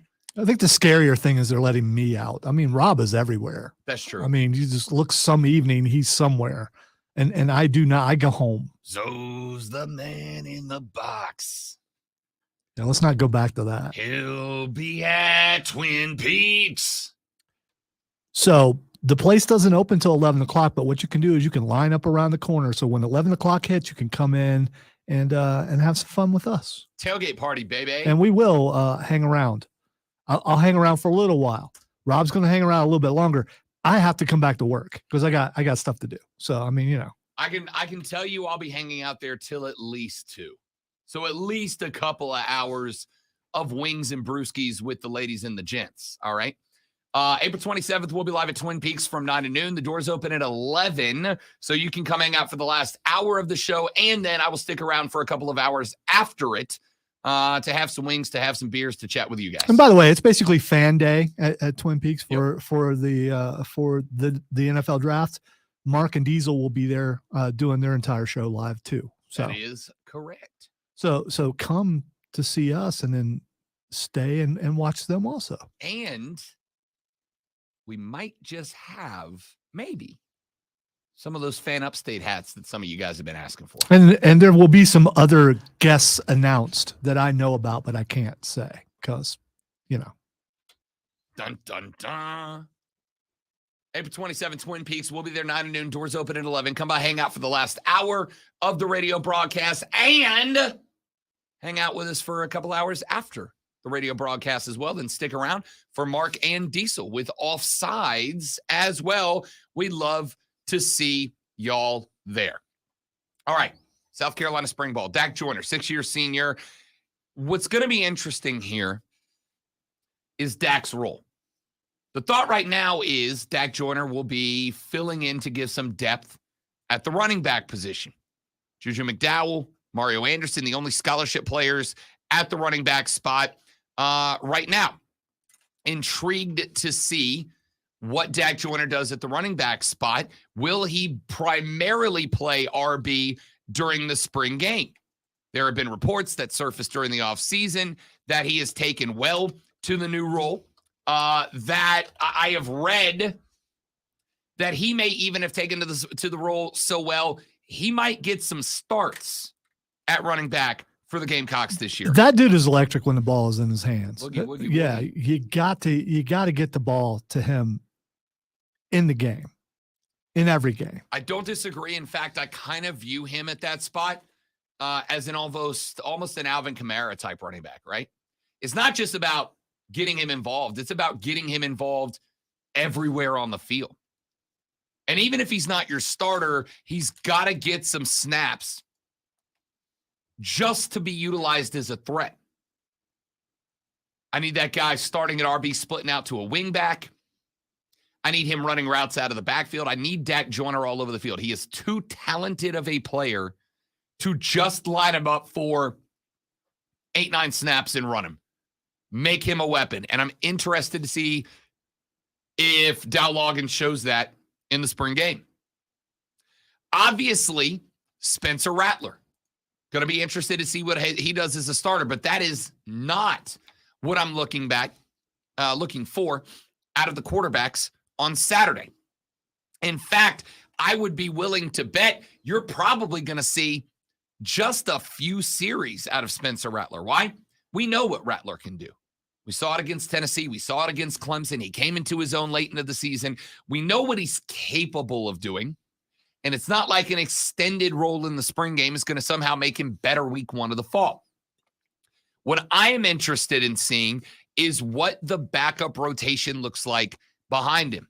You've got Luke Doty there, started several games in 2021. It was the backup last year, technically a redshirt sophomore because of the COVID redshirt year. I am intrigued to see what he is capable of doing. Colton Gothier is on the program's roster still. Friend of the show, by the way. Big musician guy. He is in his third year in the program, has not seen much in the way of game action, but was highly touted coming out of high school. Might he get an opportunity to jump up to the 2 spot? Tanner Bailey is there, part of the 2022 class, but didn't enroll until the summertime. Very talented and is considered one of the realistic future options under center when Rattler leaves the program next year. Braden Davis, also part of the 2022 class. A very raw prospect, has a ways to go before he is going to be, I think, ready to be the starter, but he is kind of the Anthony Richardson of the group. Very raw, but has probably the highest ceiling of the group. And then, of course, Lenora Sellers. What are we going to see out of the young man from the Palmetto State? The dude's a true freshman, but he is an absolute freak. A 40-yard dash time of under 4.5, and he weighs 230 pounds. 4.5 is a number you expect in the 40 from a guy who goes $180. Not a guy who goes 230 on the scale. The reports out of spring camp are that Lenora Sellers looks as game ready as anybody else, despite being the most recent addition to the roster at the QB spot. Lenora Sellers is reportedly already game ready. Will we see some extra time out of him? Dow Loggins at the controls is going to be interesting. It was let's say, interesting 2 years with Marcus Satterfield at the helm. Decided it did not work out. Satterfield, of course, moved on, headed up with Matt Rule to Nebraska. Good luck, I guess. Dow Loggins has never been a signal caller, a control operator at the college level. Spent over 15 years at the NFL, called plays for 4 different franchises, but was not very competitive in that role, right? He was not a great OC. In fact, one year, He was voted by his peers as the worst offensive coordinator in the NFL. So it is absolutely fair to have questions. Now, we had Shane Beamer on this radio broadcast a few months ago. We asked him about Dow Loggins. He said, look, that's my guy. That was the pick. That's the guy we wanted because players connect with him. He's got a great grasp of the offense. And reading subtextually, it didn't really sound like they cared all that much about his failure at the National Football League level. It's a different level. It's a different game.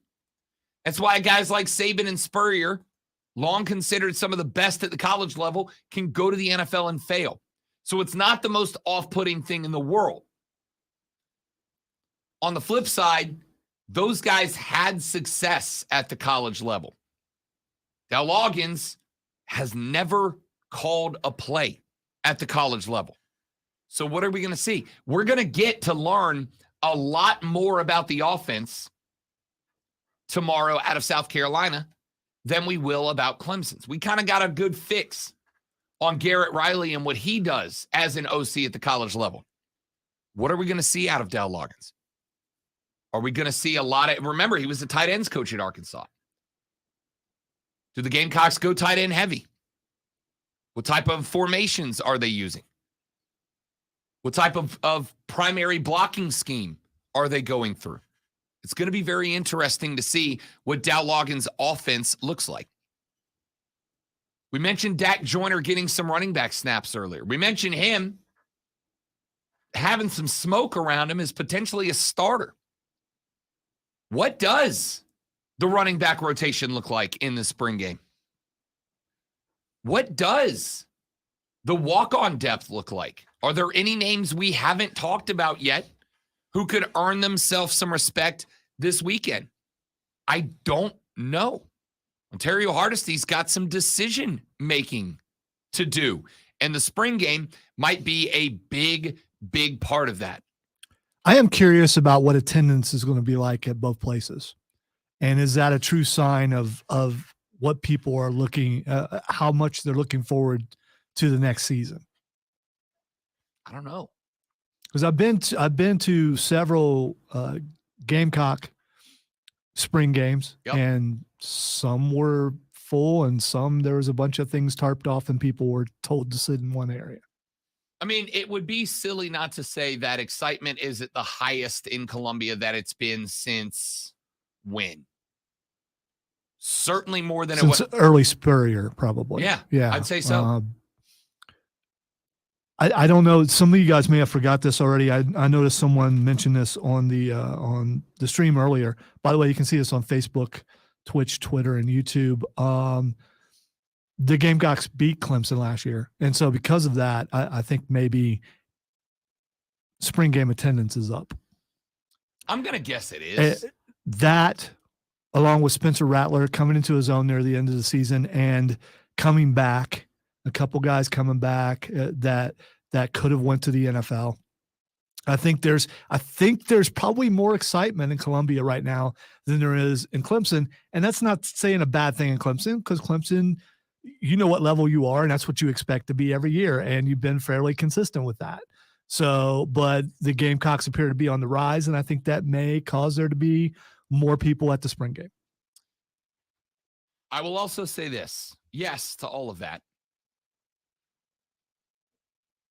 Spring game attendance is important for one reason, and only one reason.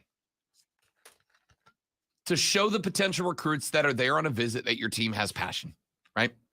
I told you earlier, college football players sign up nowadays to play for what? Coaches and culture, not schools, not logos, not loyalty.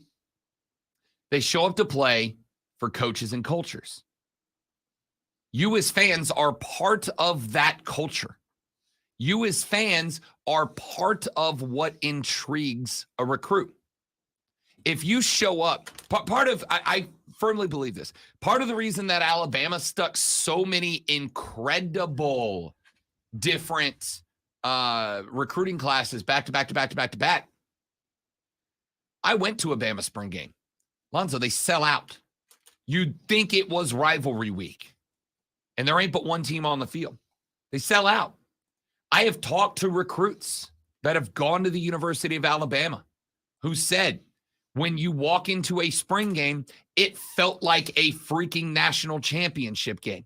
They are packing 72, 77,000 for a spring game. That is part of the culture. If you got a kid who's a 4 or 5-star guy who is considering coming to your school and he shows up for the spring game and there's 7,200 people in there, and then he looks across the state and there's another school where 80,000 show up, which one do you think is going to be probably putting him in front of a more exposure generating experience when the fall rolls around? Yeah, on the stream they're talking about how it's a glorified scrimmage. It is a scrimmage. That's all it is. But it's a chance to cheer your team and let them know you're behind them and all that kind of stuff. And like Rob said, if I'm a recruit and I walk into Alabama and see the stands full, that's going to mean a little bit more to me, for sure. Yeah, I mean, it's honestly that's it. The spring game is important to coaches because you're going to get to see what guys are going to step up in a game simulated environment. It wouldn't matter if there were 1 million fans or 0 fans in the building to the game itself. But there's going to be 25, 30, 35, 40 kids on the sideline considering your school. And if they feel like the spring game has big game atmosphere, then they know what big game atmosphere is going to feel like in the fall. It's about making them look at the school and go, damn, this is cool. I kind of want to be a part of this. That's what your role as a fan is on spring game day. Back after this to wrap up hour 2 of the Rob Brown Show on the Fan Upstate.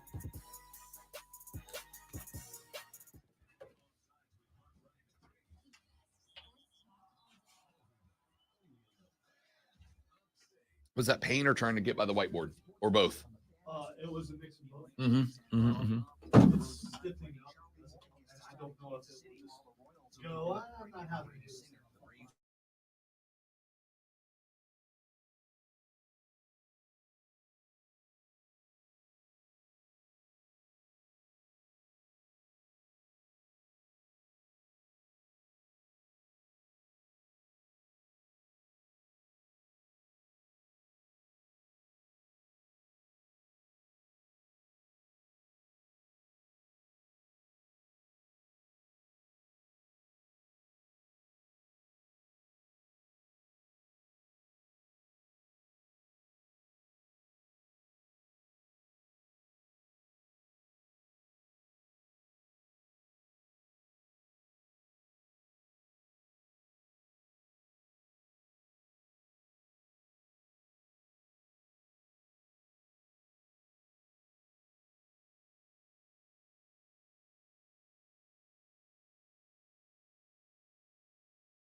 All right.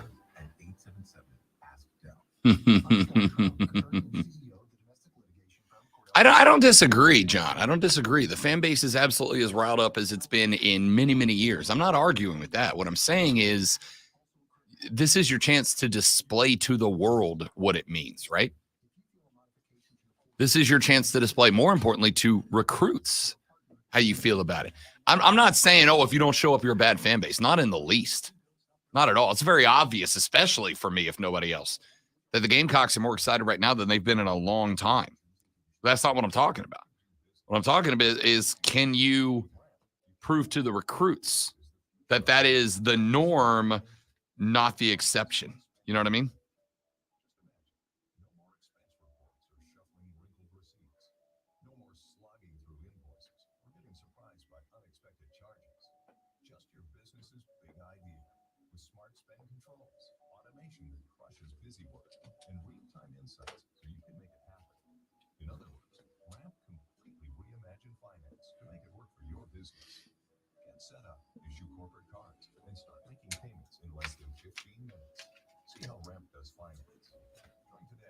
$250 just for signing up.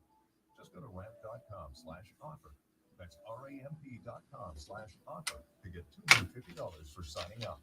That's ramp.com/offer. And now coming in at number one, it's Kentucky Fried Chicken's $5 mac and cheese bowl.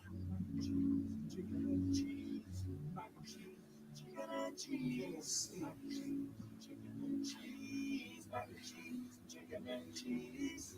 $5. Oh, yeah. If you can order KFC's $5 mac and cheese bowls on the app, back for a limited time. Original or spicy. Figure looking good. Price participation occurs for a limited time. Without the ones like you, who work tirelessly to keep things running, everything would suddenly stop. Hospitals, factories, schools, and power plants, they all depend on you. No matter the weather, emergency, or time of day, they're the ones Kevin, he does get concerned with that because there are things that I could do that I don't do. Talking about as far as jump scares go. I despise the jump scare. Because I'm stealthy like a cat. You don't even know I'm back there. Let's look at the camera. And then it's too late.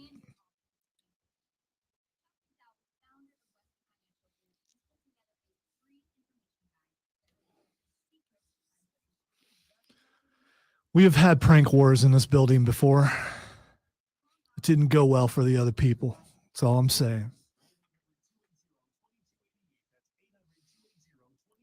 I've been known to crawl through a darkened sales pit underneath the cubes just to grab someone's leg and watch them jump 20 feet in the air. It's a fond memory, actually. And the sound that came from that person's body as they were airborne was amazing. Although he did get me back because he hit under the console once. He almost got punched. I have different reactions than other people. No, Chris.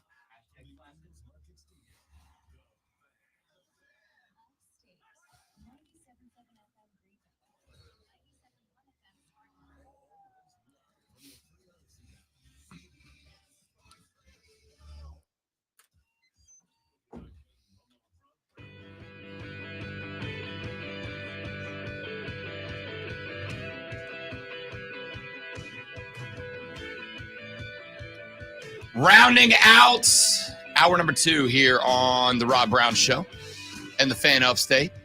I am Rob. The great one Lonzo's on the other side of the board. If you want to be a part of the show, you can do so. The Gilstrap Family Dealerships.com phone line is open for you at 844-326-3663. You can text us. The text line's open, 71307, 71307. Start your text with FAN, F-A-N, FAN, F-A-N, and we will read them on the air. We would love to have you. And, of course, you can tweet us at The Rob Brown Show, at Lonzo on Word, and you can get to everybody at The Fan Upstate on Twitter. Real quick note, just a little while ago, one of the biggest recruits in the state, Josiah Thompson, a 6'6", 280-pound tackle, has hard committed to the South Carolina Gamecocks. That's a big snag for them. This is a dude who is being looked at by Alabama, by Auburn, by Clemson, amongst others. He had 16 offers on the board. And he has decided to go with the Gamecocks of South Carolina. It's a big pickup out of Dillon High School. He is a 4-star player with a 94 composite rating from 24/7 Sports. And will now join up with an already stout offensive line class heading in to South Carolina. So that's a big pickup for Beamer. That's a big pickup for the Gamecocks, and one that I have been hit on the text line like multiple times this AM to talk about it. And that's it right there, man. That's it. That is big time. That's a big pickup. All right, coming up in the final hour of the radio broadcast this morning. When we come back here in just a minute, I've teased it a couple of times. I'll get to it next.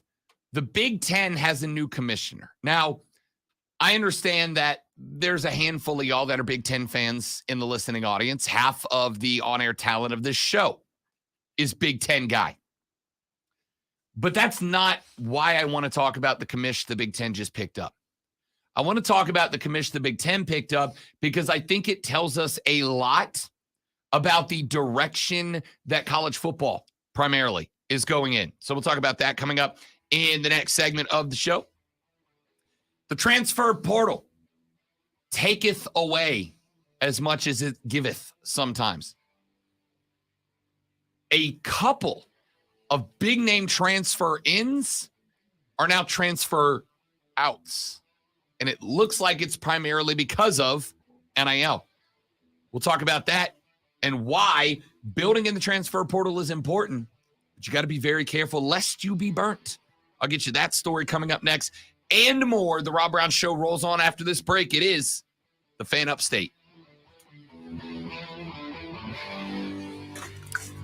Yeah, I just realized I forgot to ask Rob what he thought about Darby Allin pulling Swerve's boot off and biting his foot. You know, did you nearly pass out from that? I mean, because it's pretty gross as it is, but we know your aversion to feet, and the fact that that is nasty. That's probably one of the nastiest things I've ever seen in wrestling. So,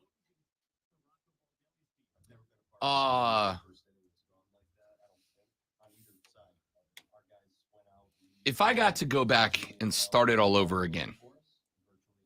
You mean life or? Yes. Okay. All right. There's a part of me that thinks I would make a run at being a professional wrestler. Same here. Absolutely. And frankly, I think I'd have been pretty good at it. If I'd have been trained, if I'd have been introduced to it. I liked wrestling as a kid. I did not know you could just be a professional wrestler. Again, same here. If we would have like grown up in Atlanta or something, I don't know. I think I could do good enough mic work. And I think with the right training, I could have been a good professional wrestler. If I got to go back and start all over again, and the genie came out and said, all right, Rob, you get to be a professional wrestler at the highest level. But the requirement is that some point in your career, you're going to have to take off the sweaty ass boot of another wrestler and put their foot in your mouth. I think I'd still be here being a radio show host. I really do. I don't know. I mean, I guess if I was going to be like Hogan levels of tens of millions of dollars, it might be considered.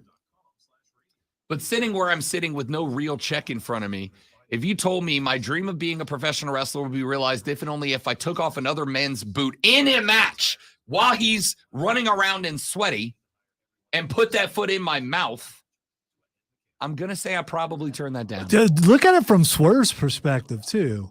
You know, when they're putting together the match, does he tell him, hey, I'm going to pull your boot off and bite your foot? And does he go, you're going to do what? wait, you're going to do what? What? Or do you go, no, man, you're just messing with me. You ain't going to do that. And then he does it. Although I guess if Darby Allin tells you he's going to do something, no matter how absurd it may be, he's probably going to at least attempt it.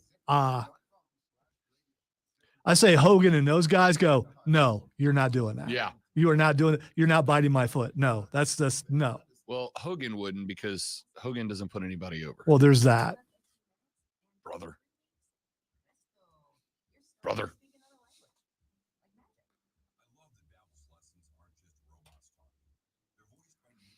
As far as that goes, Kevin, we both would have been in shape. And the other thing is, if I were a wrestler, I probably would be wearing a mask.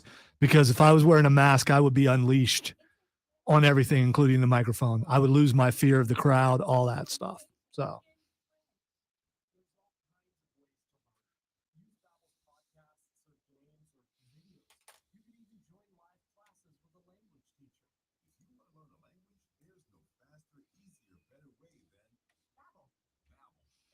I joked with my friends about doing a tag team of Armageddon and Rapture. And of course, I would have been Armageddon. Or maybe I could have been both. Maybe I could have had a split personality. You didn't know who you were going to get. Armageddon with the mask. or Rapture with the long flowing blonde hair. Would have been amazing. I would have wanted. Well, my current trope gimmick would be wrestling, like lifelong wrestling fan who became a wrestler. So he knows the gimmicks and he knows how wrestling works, but he's just still a fan who just happens to wrestle, right? Like, I would still pop when the baby faces came out. I would actively boo heels that came out at shows. When a bad guy's music hits, I would not stare at the entrance ramp. I would look at the crowd where they always come out of, opposite the hard cam. Like, I would want to be a wrestler who knows the shtick of wrestling, but is in. Just want to say to Kevin, I am a beautiful man. I am the Fat Fabio. I could have pulled off that look. Rapturous would definitely have been me with my hair as long as it would have been. And there would have been swooning. So I don't know what you're talking about. No. It would not be like that, Hudson. No. It would be more like Abyss or Kane or something like that. At least for the although for the Rapture part, that might have worked, actually. You know what? That's a great comparison. If you had to do one or the other, Rob, kiss Vince McMahon's butt or bite Swerve's foot, which one you doing? Bite the foot. And I'll tell you why. It is because in kayfabe, that is the decision that I made, and it's not a humiliating, degrading thing. Exactly. You're right. No, man. Straight up hair all the way, at least for me. Rob might wax, but no, I'd be, yeah, unless they told me I had to.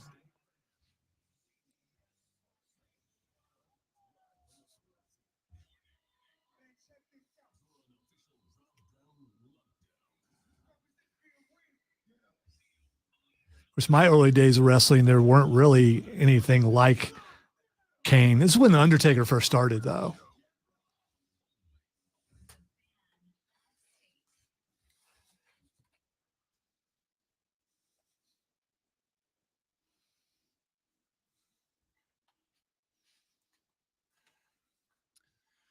The final, the best, the money hour of the Rob Brown Show goes now, ladies and gentlemen. This is the Fan Upstate. Howdy, y'all. I am Rob. The great Lonzo is on the board this AM. If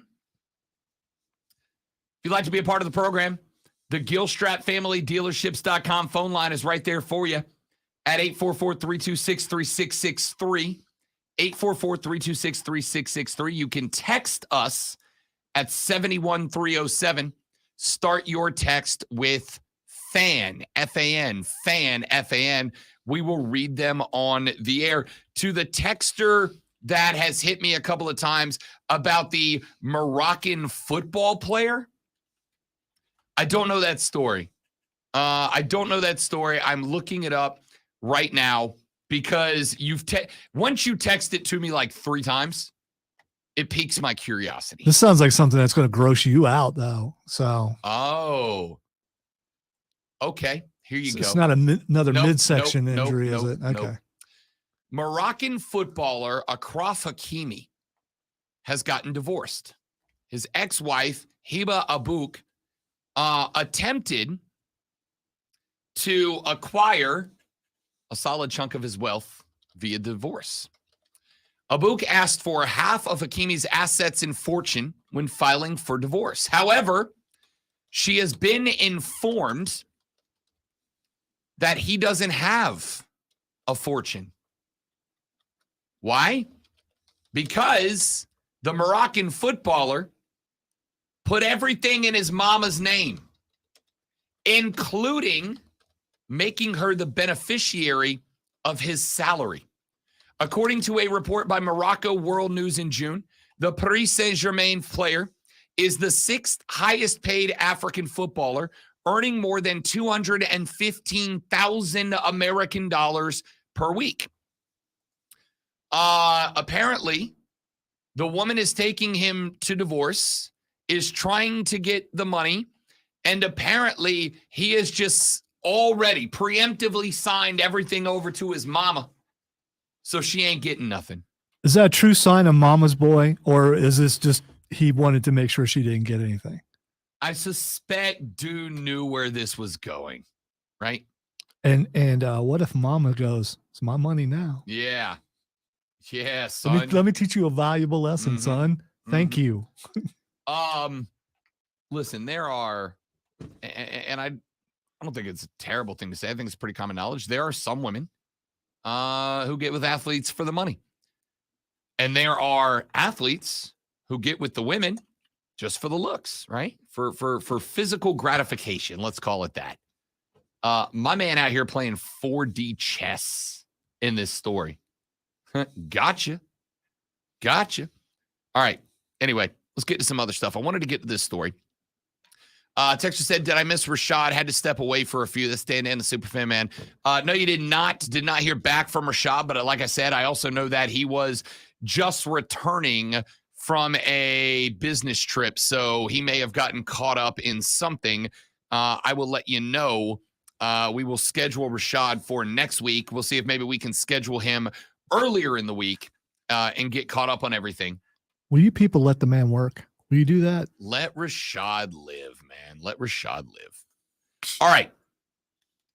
The Big Ten has been on the hunt for a new commissioner. Now they have found them. Earlier this week, the Big Ten announced the hire of Tony Petitti as its new commissioner. Hey, Tony! Tony.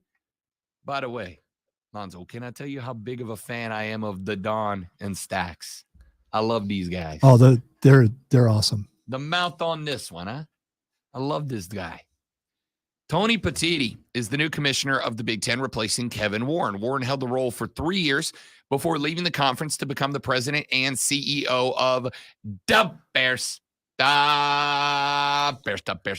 Gotta say, glad to see him go. A lot of Big Ten fans were. Tony Petitti will become officially the commissioner of the Big Ten on May 15th.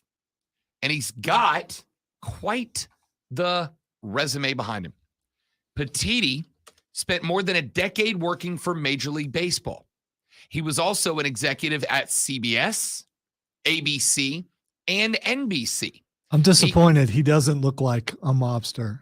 No, not even a little. No. He looks like your principal. Yes, he does. He looks like a 7th grade science teacher. But let's be real. You don't spend over a decade in Major League Baseball, make your way to CBS, ABC, and NBC as an executive. He oversaw the launch of MLB Network and was elevated to the role of Chief Operating Officer of Major League Baseball when Rob Manfred became the commissioner of the MLB back in 2015. He also served as the deputy commissioner under Manfred, where he specifically focused on business and media. And just for a little funsy here on the end, Petitti was most recently the president of sports and entertainment for Activision Blizzard Incorporated, a prominent video game and esports company, where he focused on Activision Blizzard's relationship with the media. As long as he was there, there's some controversial people in Activision Blizzard. Sure are. So I'm guessing he wasn't one of those guys, or he wouldn't have gotten this job. I'm gonna go. Never heard the name before. Yes. So probably not. Yes, probably not. Of course, he just raised in my book, and you knew he would once you said that. So let's take a look at his resume. Spent a decade in Major League Baseball, where he worked in the media. Served as executive at CBS, ABC, and NBC, the media. Oversaw the launch of MLB Network, television rights deals. Was elevated to the role of COO under Rob Manfred. Was later elevated to deputy commissioner of the league, specifically focusing on the media. This guy, Alonzo, has spent his entire career working either in, as, on, or with television companies. What does this tell you? Despite the fact that the Big Ten does not have to worry about television rights deals for like another 5 seasons, what does the hiring of Tony Petitti tell you?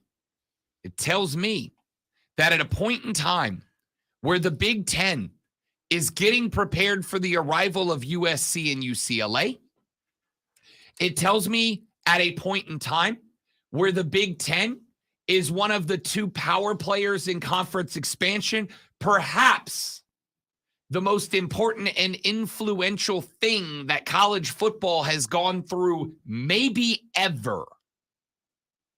At a point in time where the Big Ten specifically has a lot of things, a lot of moving targets, a lot of plates up in the air to deal with, they hired a guy whose primary job experience has been what? Television. In it, around it, working with it, negotiating alongside it. This guy has spent his entire career somehow involved in media and media rights deals. What's that tell you? I'll tell you what it tells me. What it tells me is despite the fact that the Big Ten has 2 new major powerhouses coming in out of the Pac-12, despite the fact that the Big Ten and the SEC are in a standoff to see who is going to grow the biggest and the best the fastest, knowing that down the line, it feels almost inevitable that we are going to end up with a power 2 and then everybody else.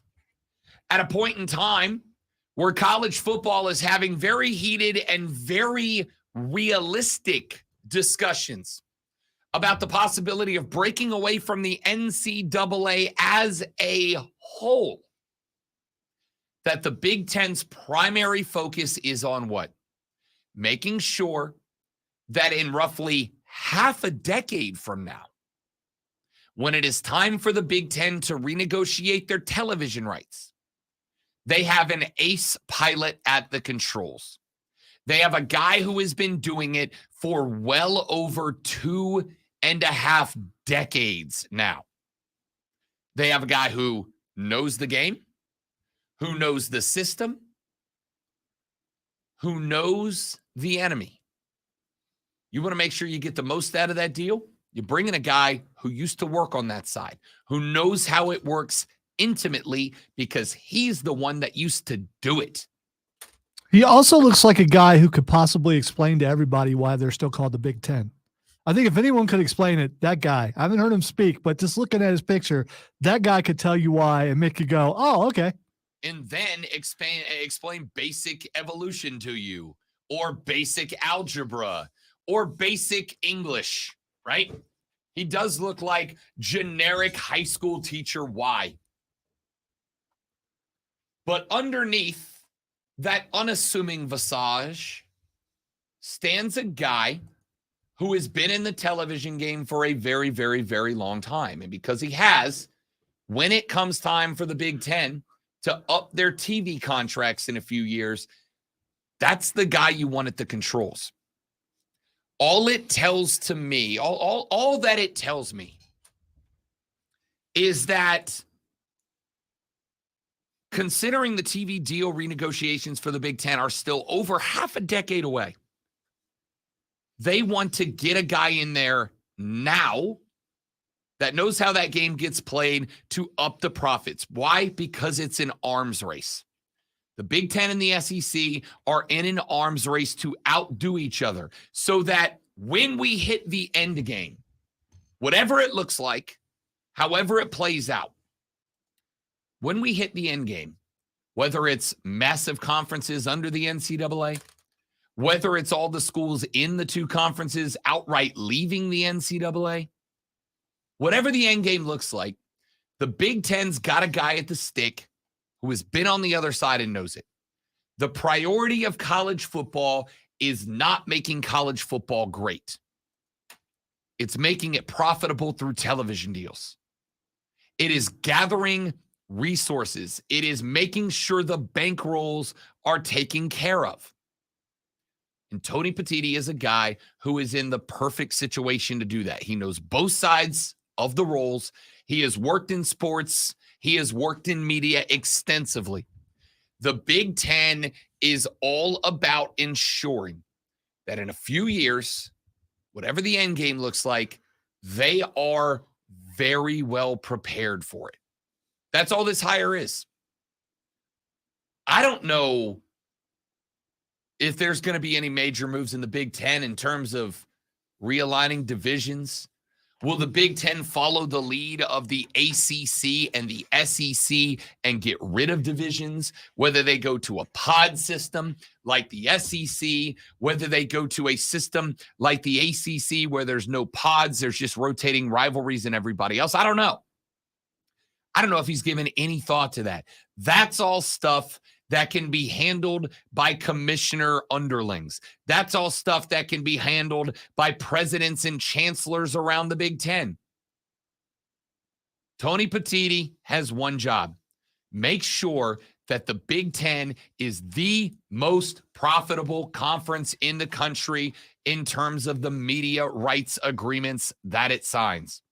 So that when the end game arrives, when it's time to hit that point, they are not threatened. It will be them in the SEC and then everybody else trying to survive. They don't want to be in a spot where they're trying to survive. They want to be in a spot where they are dictating the future, not having it dictated to them. Let's take a break. When we come back here in just a minute, I have mentioned many times that NIL is good. It's my personal belief. I have mentioned many times that the transfer portal is good. I have said to you many times that the older coaches are leaving because they don't want to have to add an entirely new dimension to their job and to their life. This is part of the new age of coaching. And there is one program right now that is about to learn that the hard way. I'll tell you who it is and how when we come back. Robin Lonzo and you on the Rob Brown Show. This is the Fan Upstate. Did you see the email about food? I'm not sure there'll be any left, but I did not. This will be intriguing to you. Trust me.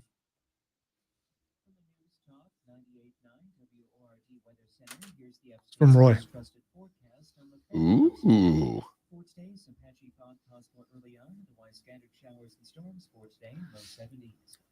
In my current condition, there's no way I could run down there and get back up. But It's not here. We got to go to the restaurant, it looks like. It's they gave us a coupon code to okay. go there and get our stuff.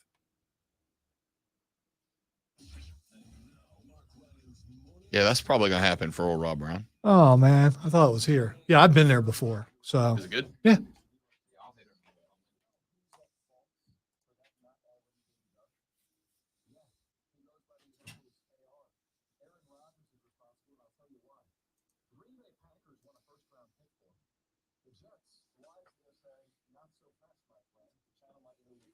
Then, yes, occasionally, food is brought in. So, I mean,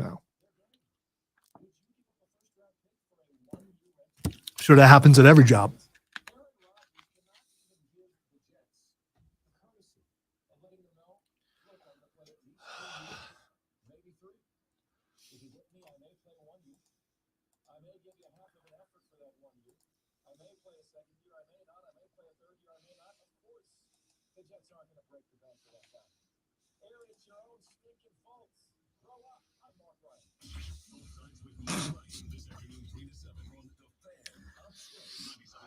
Oh, the things that I could say.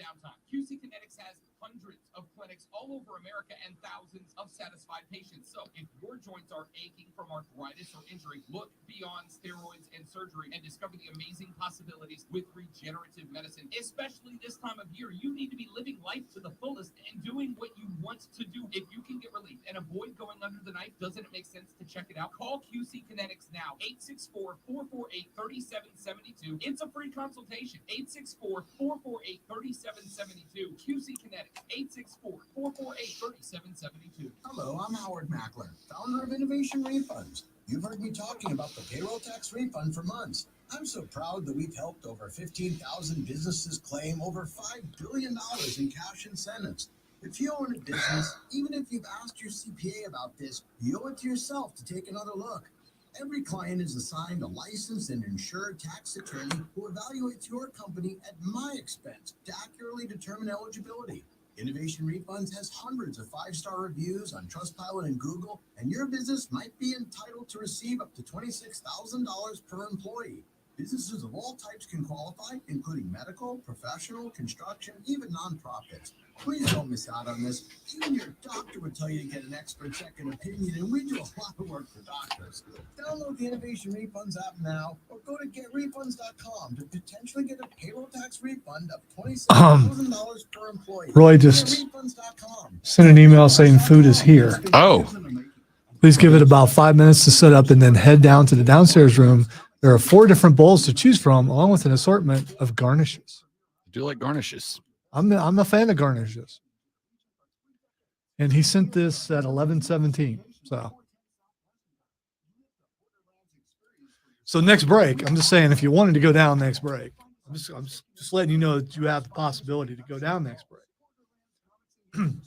I brought food, so I don't necessarily need food. But if you were to go down and pick a bowl, you could bring me back one Deal. also.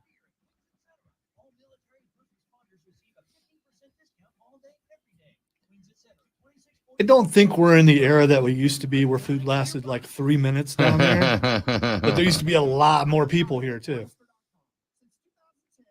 Probably 4 times the amount of people that are here now. Just in the sales pit alone, that thing was hopping.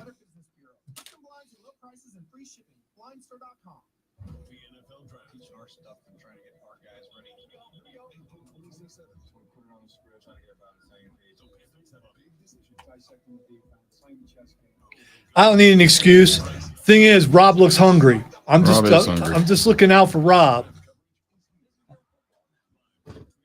He legitimately looks hungry. He looks pale.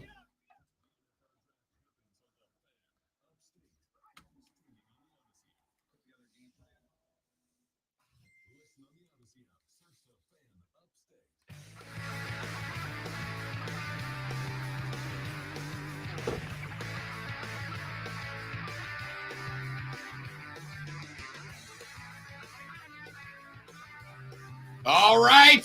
The Rob Brown Show rolls on. This is the Fan Upstate. It's subjective. I think the portal is good. I think NIL is good. I think it allows and empowers college athletes to do the best for their own future, but it also puts consequences on them. It also forces, in my opinion, colleges to work harder, schools to work harder, programs to work harder, coaches to work harder, in order to maintain loyalty out of players, right? It is no longer, we signed you to a scholarship, sucker, you're ours now. You now have to earn the loyalty. Loyalty is and should be a two-way street. Loyalty that only goes in one direction is abuse. It should not be that way. It is going to force coaches and programs also to be careful about who they bring in. If you bring in a premier athlete, build your program around that person, and then that person leaves, you may end up at a spot where you have to ultimately end up building your program all over again. The University of Miami's women's basketball program might be in that spot. The twins, Haley and Hannah Cavender, are 2 of the most followed members of any social media platform. They have millions of followers across all their social media platforms. That also, and very obviously, means that NIL is going to be very good to them. They are two attractive young ladies who are also phenomenal basketball players. They came in from Fresno State. They are both seniors, but due to the extra COVID year of eligibility, they do have one more year that they can play basketball. They will not be doing it at the University of Miami. They have decided that they will forego their 5th year for a new chapter. Now, they are capable of, play basketball elsewhere. They have not announced whether they are going to forego their year or if they are going to transfer or what. The option is on the table for them, but it looks like they are out. They sent out a note that said, "Thank you for an unforgettable season. The love and support we received from the university and the city was special. We would like to thank our teammates and coaches for bringing us in as family and being a part of a historic season. With that being said, Hannah and I have decided not to take our 5th year and start a new chapter in our lives." So they're out. They bring in these two. They were hoping that they would get both years of eligibility out of the Twins. Now, again, I got zero issue with them deciding to move on. It does look like they are leaving basketball to go on to whatever is next. Whether they transfer out or they're just done is irrelevant. Miami got them in for a year. They had an Elite 8 run. They were talented enough. They probably could have made a Final Four. I don't know that they would have hung with the Gamecocks or LSU. But that's a good team. That's a good team. And now they are going to have to start all over again. They brought in these two twins who have substantial social media followings. The Cavenders were top 5 in NIL earnings in women's sports. And they were, before they got to Miami, top 10 across all college athletes when they transferred there. They are partnered with Champ Sports, Life Wallet, Under Armour, Victoria's Secret, and the WWE. Where, by the way, there are rumors floating that the Cavenders could very well be showing up at the Performance Center next. That WWE told them, when you're ready, we'll bring you guys in, and maybe we've got the next Bella Twins on our hands. We'll find out. Either way, they came in. Miami wanted 2 years out of them. They got one, and they decide, we are done. We're out. Now, it's not the end of the world. Just like any other senior, eventually they're going to go. They had the option for one more. They decided not to take it. Why? Because let's be real. They're going to be more profitable elsewhere. Whether it's under contract with the WWE or just being models, they're going to be very profitable when they leave the University of Miami. The point that I'm making here is that if you are a team like Miami and you decide to bring kids in out of the portal, you recognize, and I think this is true across every sport, there are any number of countless reasons that a kid would transfer out of their old school, that a kid would transfer into a new school. The Cavender twins transferred to Miami. Why? There's more NIL than there would be at Fresno State University, with all due respect to the Bulldogs. Miami is one of the richest cities in America. Miami is a place where good-looking people go to get paid to be good-looking people. I've been to Miami. I've never felt more insecure in my life than sitting on South Beach. I'm not an ugly man, except in Miami. So you didn't show up and go, yeah. Hello, ladies. You're welcome. Yeah. No. Rob Brown in college at a slender 6'3", 185 with abs felt like Quasimodo in Miami. All right? That's why they went there. And they got what they needed out of the deal. They got a fat NIL deal. twin basketball players, both of them individually inside of the top 10 earners in all of NIL and all of college sports. And now they're gone. Now they're gone, which means Miami is on a reset, right? Now, that's okay. Just like pro sports, we see athletes get signed to one-year deals all the time. Odell Beckham Jr. just got a one-year deal with the Baltimore Ravens. $18 million, 15 of it guaranteed. Why did Odell get brought to Baltimore? Is it because he's a great wide receiver? He might be. He was. We don't know what he's going to look like coming off that knee injury that forced him to not play last year. We don't know if he's going to be that guy or not. Baltimore, I do not think, as I mentioned earlier in the week, brought in OBJ because OBJ is going to be a remarkable wide receiver. I think they brought in OBJ for one reason and one reason alone.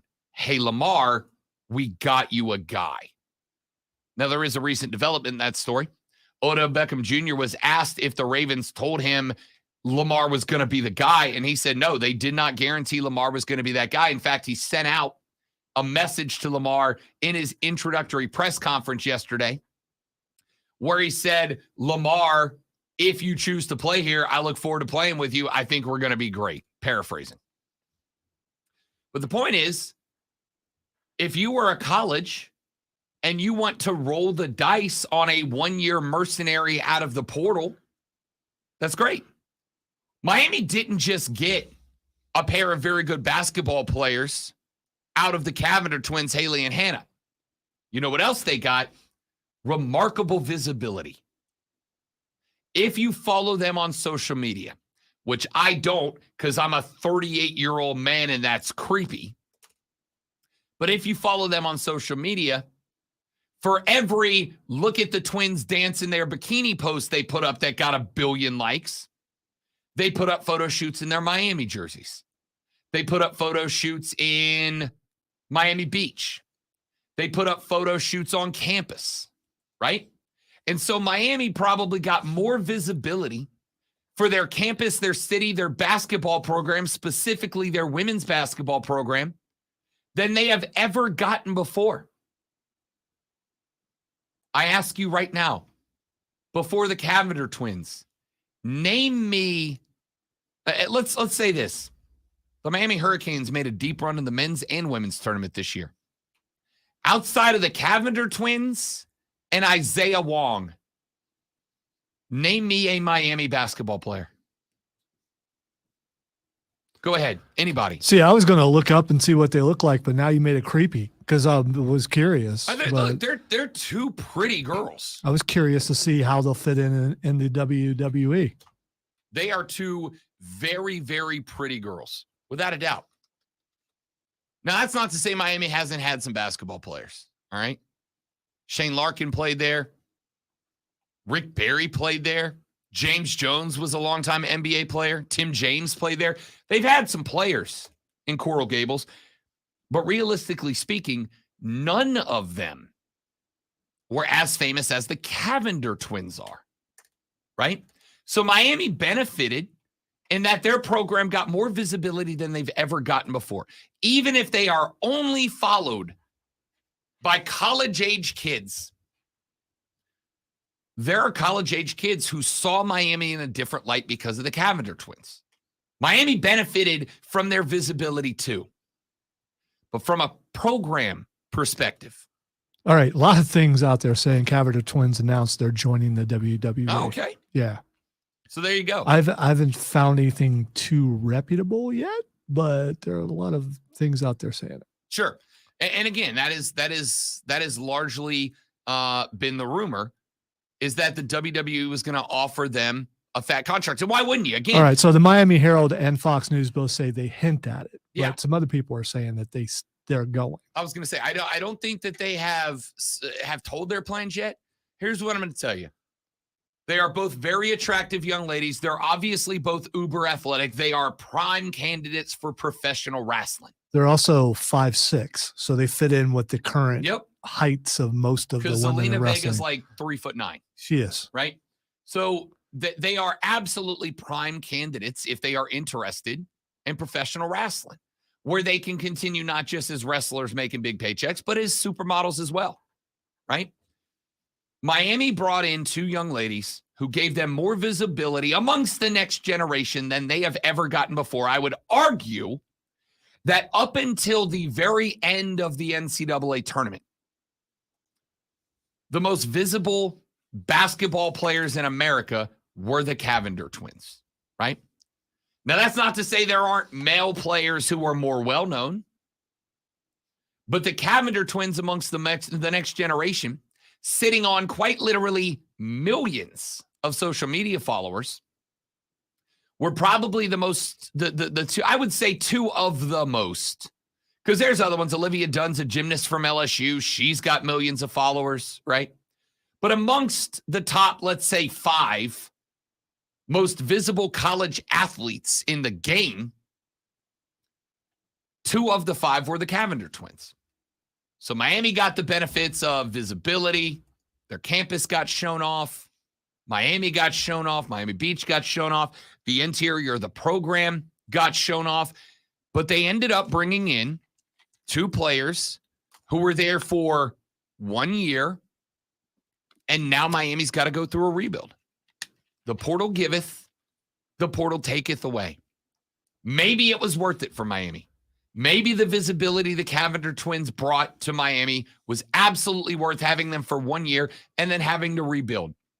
Because there's going to be some kids out there, some young ladies out there who are not just excellent basketball players, but they're looking and going, wait a minute. All those millions of followers of the Cavender twins are now followers of Miami basketball, at least to some degree. So if I go there and I launch my online brand as another attractive young basketball player, I could pick up 500,000 followers, 1 million followers. And that translates to NIL money. Miami's an NIL destination now because of the Cavender twins. So maybe they got the benefit. But if you are the head coach of the Miami Hurricanes women's basketball program, Katie Myers, who, by the way, was found to have violated NCAA rules recruiting the Cavenders and served a school-imposed 3-game suspension while the program received a year of probation and incurred a $5,000 fine. But who cares? Because the Cavenders brought more than $5,000 to Miami, I guarantee it, right? Guarantee it. At the core of it, the basketball program has just taken a big blow, right? Just in terms of athletes on the hardwood, the basketball program just took a big blow. They have now got 2 roster spots that they have to fill. Forget the social media followers. Forget the eyeballs. 2 good, reliable basketball players. Haley Cavender started all 35 games for Miami.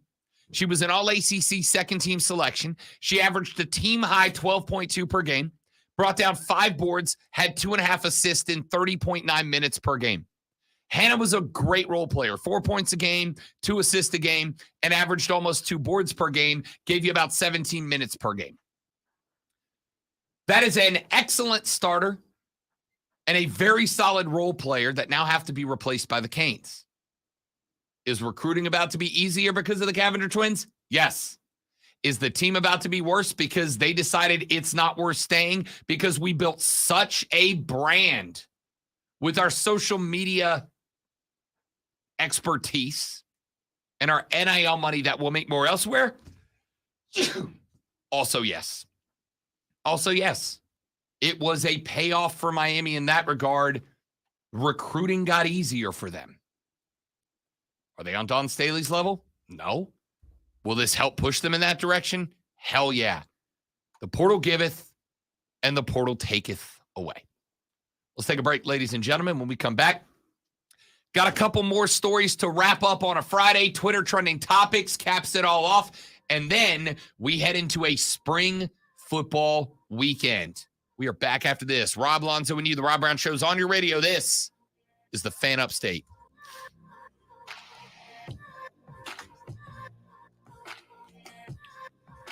All right, I'll go get it. You got anything? No, I was just kidding, but if you're going, cool. I'll take some. I prefer chicken, but I'll take whatever.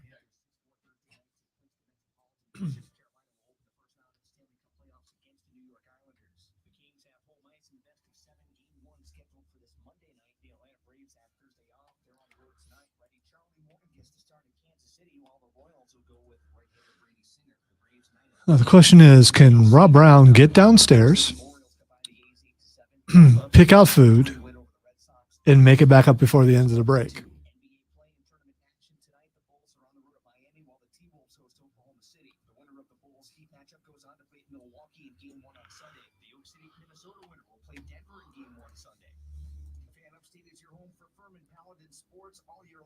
Download the Odyssey app, search the Fan Upstate, and listen anywhere on your phone. I'm Chuck Sanders with the Sports Flash on the Fan Upstate. I'm Bridget Condon with NFL Network Now on the Westwood One Radio Network.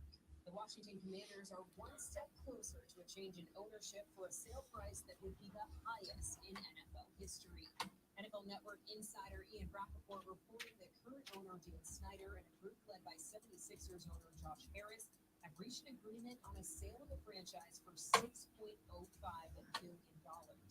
Rappaport also adding that no agreement has been sent to the league for approval. Ravens wideout Odell Beckham Jr. was introduced to the media Thursday and is hopeful that he'll be teammates with Lamar Jackson. However, OBJ has given no assurances from Lamar that he will play in Baltimore this season. And 17 prospects will be attending the NFL draft later this month in Kansas City. The list includes the top 4 quarterbacks: Bryce Young, C.J. Stroud, Anthony Richardson, and Will Levis. This is an NFL Network Now on the Westwood One Radio Network. So free food is a part of the job to a certain degree, but there are also benefits to that on both ends because you talk about how good it is on the air.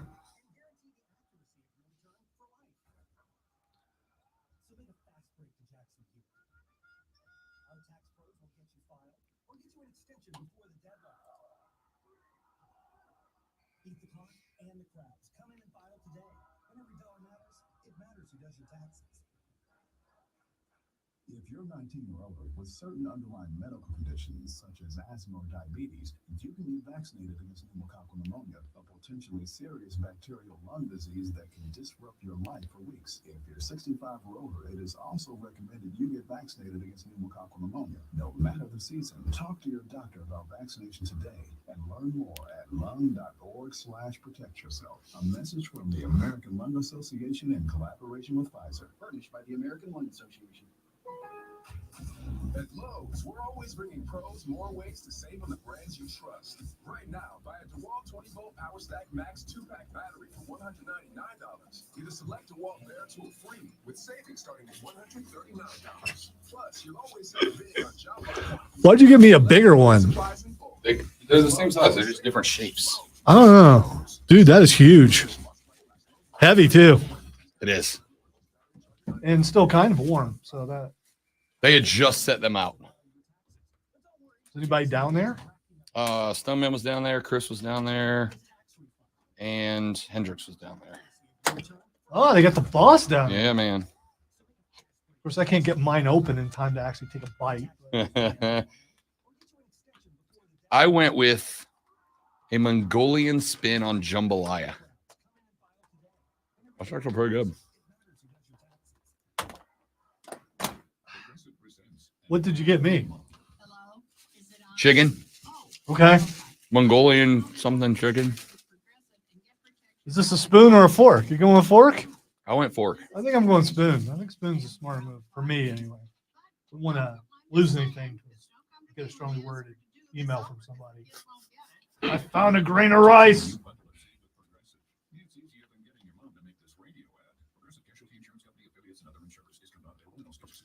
This has got chicken, shrimp, and sausage. It's like they know me. Just need a little Tabasco sauce. This has a sweet taste to it that I can't quite figure out what it is. Brought to you by Staples. Staples stores are a new world of possible. Innovative tools for small business and remote learners. Explore more at your local Staples store or Staples Connect. Gerald McCourt retired. A little bit of a kick. Yeah, this has got a little pop to it. I don't hate it.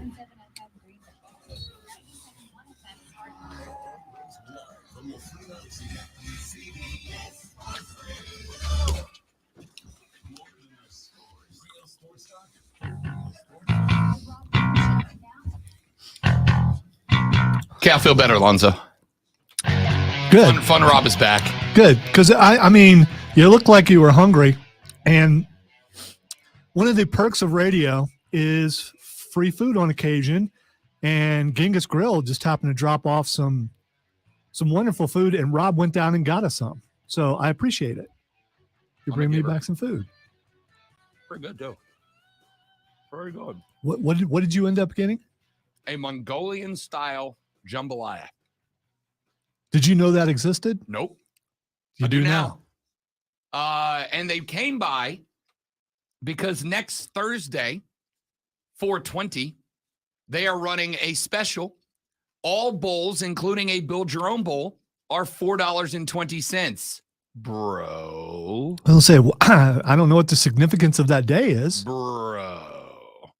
Next Thursday, 4/20, they are celebrating with all bowls at Genghis Grill are $4.20.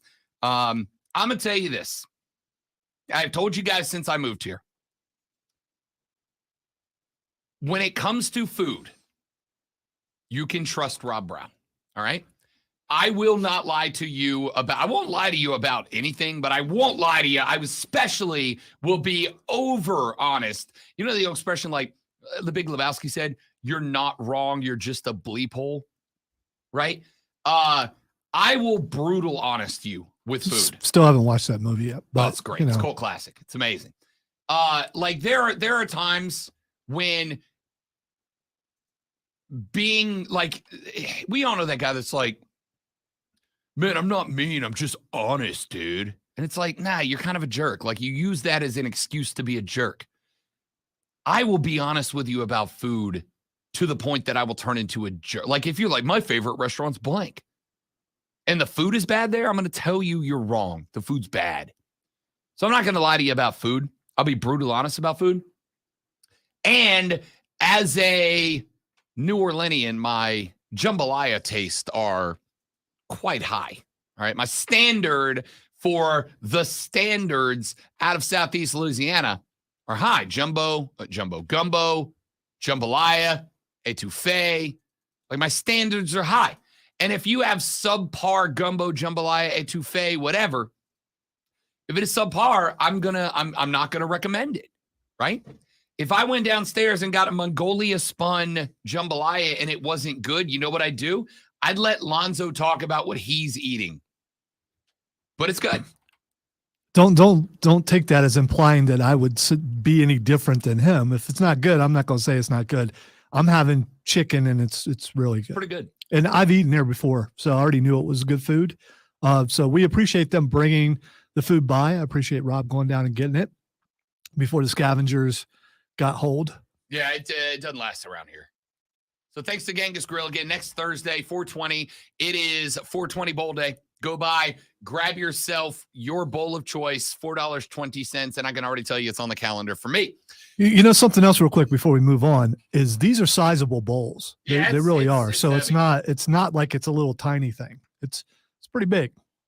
That's pretty good. It's pretty big for sturdy guys. So Sturdy fellas. yeah, exactly. If you serve Lonzo and I something that we go, that's enough food, for most of y'all, it's going to be lunch and dinner. There you go. All right. Minnesota Twins shortstop Kyle Farmer is going to be missing some time. Why? Because Kyle Farmer has to have surgery after taking a 91.6 mile per hour fastball off the jaw. The surgery that Farmer has to go under, by the way, after he left the field under his own power, after taking a 92 mile an hour heater to the chompers, is that he has to have surgery to fix a laceration of the lower jaw and to realign all the teeth in his mouth that got jumbled up by the fastball. Yeah, that'd probably do it. Which would you rather have happen? Get kicked by Stephen Wonderboy Thompson or get hit by a fastball? The kick all day. All day. Where am I getting kicked? In the face. I mean, the same for both. Because he kicks awful fast. sure So that he I'm does. just saying. I don't know. I'm gonna go physics here. I suspect Wonder Boy an absolute monster, by the way, is not swinging the foot at 92 miles an hour.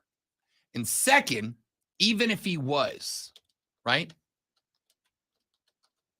The bony part of the foot, the top of the foot where he's going to connect with you, is definitely softer than a baseball.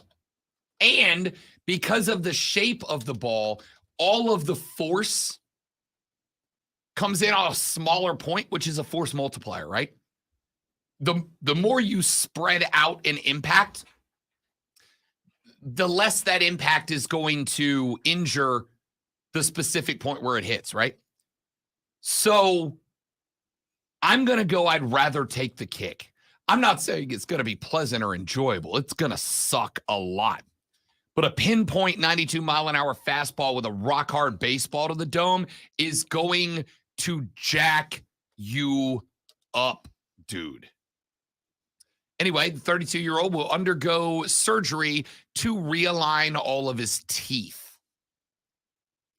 Baseball players, different breed. Speaking of, oh yeah, I know what I wanted to open the show with and forgot to. Was it the Bits game last night?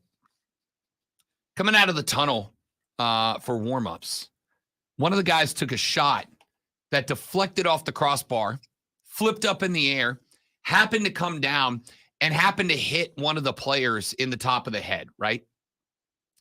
And that player looked around and went, man, I'm glad that didn't hit me in the mouth. I'm running out of teeth to lose. Because he is, as are some of the guys. I saw 4 of the players at the drive game on Tuesday, and they were like, what's up, Rob? And I looked over and immediately recognized the players, not because I recognized the players, but because they were all smiling with just missing teeth everywhere, right? He goes, I'm glad that didn't hit me in the face. I'm running out of teeth to spare. To which Andrew Lord, the head coach of the Bits, looked at him and went, dude, you've got fewer brain cells to lose. Hockey players are different, man. They're different. Anyway, if you're going to be at the Swamp Rabbit game tonight, and he would have laughed at the joke, but if he got it. Yeah, No, exactly. Bobby's the best. If you're going to be at the Swamp Rabbit game tonight, I will be there. Come up, say hello. Love to chat with you. Love to meet you as the Rabbits conclude the regular season this evening.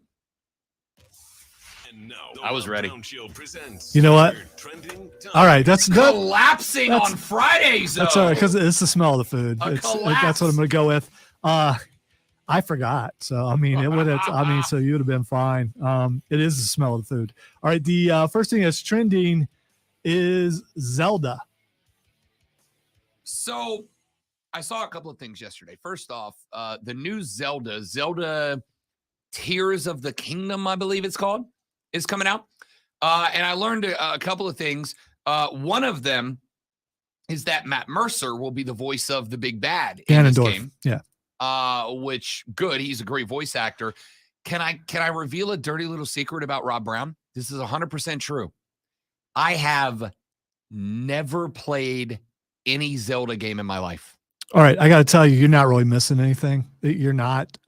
Zelda is more for kids. And if you're a Zelda fan, that's fine. Good for you. I bet you started playing it when you were a kid. But yeah, not a big Zelda fan, which is probably why it lost last week on the Upstate Pulse video game bracket. Here's the thing. I recognize the importance of Zelda within the video gaming world. Me too. I get the fandom. I do. I understand the weight that Zelda holds in the video game world. Here's the problem. I didn't play it when I was a kid and the first one came out, right? And we're so deep into the lore of that world now, I feel like I would not be able to catch up. Like if I don't catch even a trilogy of games, like Metal Gear Solid, I've heard is a really, really fun series to play, but I feel like I missed the entire beginning. And I feel like you would be handing me a book, but only with like the last 25% of the pages in it, being like, enjoy this story. I don't know anything about anybody in it. Well, I didn't either. And I jumped into it early on when Mark Ryan first got here because he was struggling with it. So I bought the game to help him. To mentor. Yeah. Well, yeah, because that's what I do because I care that much. You're a giver. Yeah. And yeah. So it didn't help, but I tried. We're all at different skill levels, you know. I may try it. But like I said, the only thing I'm afraid of is they're going to get like 3 minutes into the game and I'm going to be like, what the hell is any of this? As I said last week, I would rather slay demons than play a flute. But that's just me. That's how I game. The next thing that's trending is Drake Bell again. Do they find him? What is that? I don't know what the update is. All right, here's the reason why that I put this. He was trending. He still is, by the way. He's trending because he said, I leave my phone in my car and here's what happens. He says he just left his car and his phone overnight.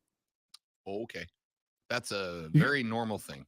Actually, that is kind of a normal thing. Have you forgotten your phone? Have you forgotten your phone somewhere? Forgotten it or left it at a place overnight inside my car? It happens. It absolutely happens. I mean, maybe it does. Maybe it does. Anyway, let's call it. That's it for the show. Thank you guys for hanging out. Thank you guys for being here. Thank you for listening so that we, have jobs. Swamp Rabbit game tonight to close out the regular season. Bet for the cycle tomorrow, noon to 4 on the BetQL network. Check that out with me and Cody Decker and Hayden Ass Mario. SC Comic-Con this weekend at the convention center. No hugs, but you can come up and say hi. Come hug Lonzo. Hashtag hug life. He'd love it. He's a big hug guy. You hug me, I might angle slam. It's possible. Or fall away slam. A great weekend. Don't drink and drive. I'll punch you in the face. Thank you all for hanging out with us every week. We'll see you back here next week to do it all again on the Rob Brown Show and the Fan Upstate. Later, brother. I can't brother right now. My voice is giving out. All right, so I knew my trolling would get somebody. I just didn't realize that it would reel in the big fish. Captain America. Yes. In fairness, he has a very valid point. We're talking about video games. We're not talking about movies. That doesn't change the basis of the argument. You don't even know the argument. You're just taking his side. No, I'm not. I was going to take this side on the air. Are we just going to stay on stream and eat? I don't know. Y'all want to have lunch with us? We just stay here, hang out on the stream while we eat lunch? What y'all want to talk about off the air? Anything goes. Hit us. Whatever you want. I don't care. I got shrimp, chicken, and sausage. I'm good. I forgot we're not supposed to eat in studio. I don't know what you're talking about. These are virtual backgrounds. We're both at home. No denying this. Yes. James said, I watch wrestling like an adult. Correct. Thank you, James. It's amazing how easily people can be offended by a video game reference.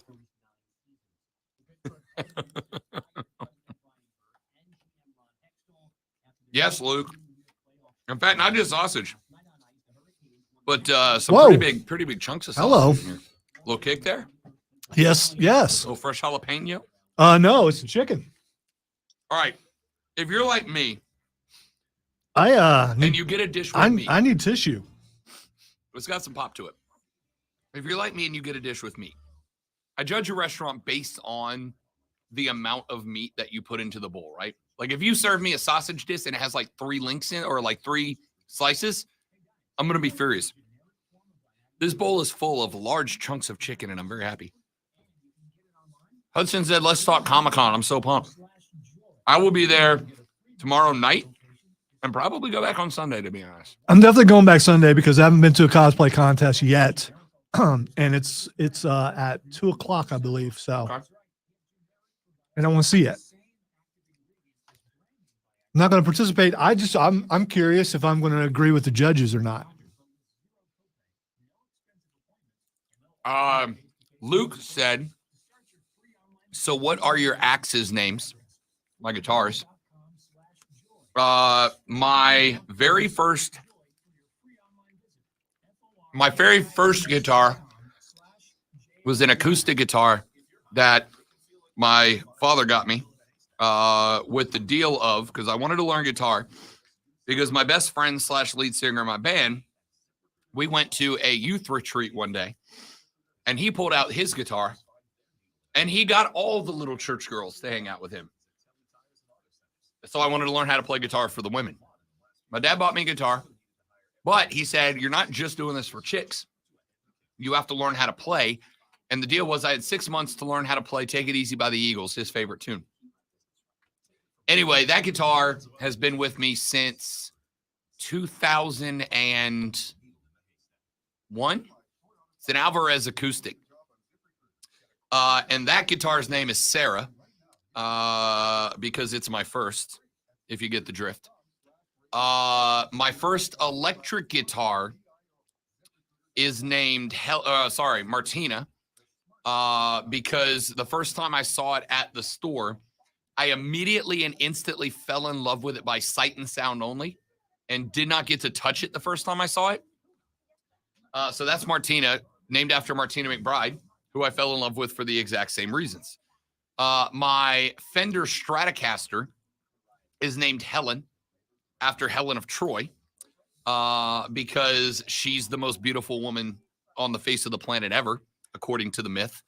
And therefore, that Stratocaster, when I saw it, I was willing to do anything for it, including going into multiple thousands of dollars of credit card debt that would hamper my life for years in order to own it, which I did.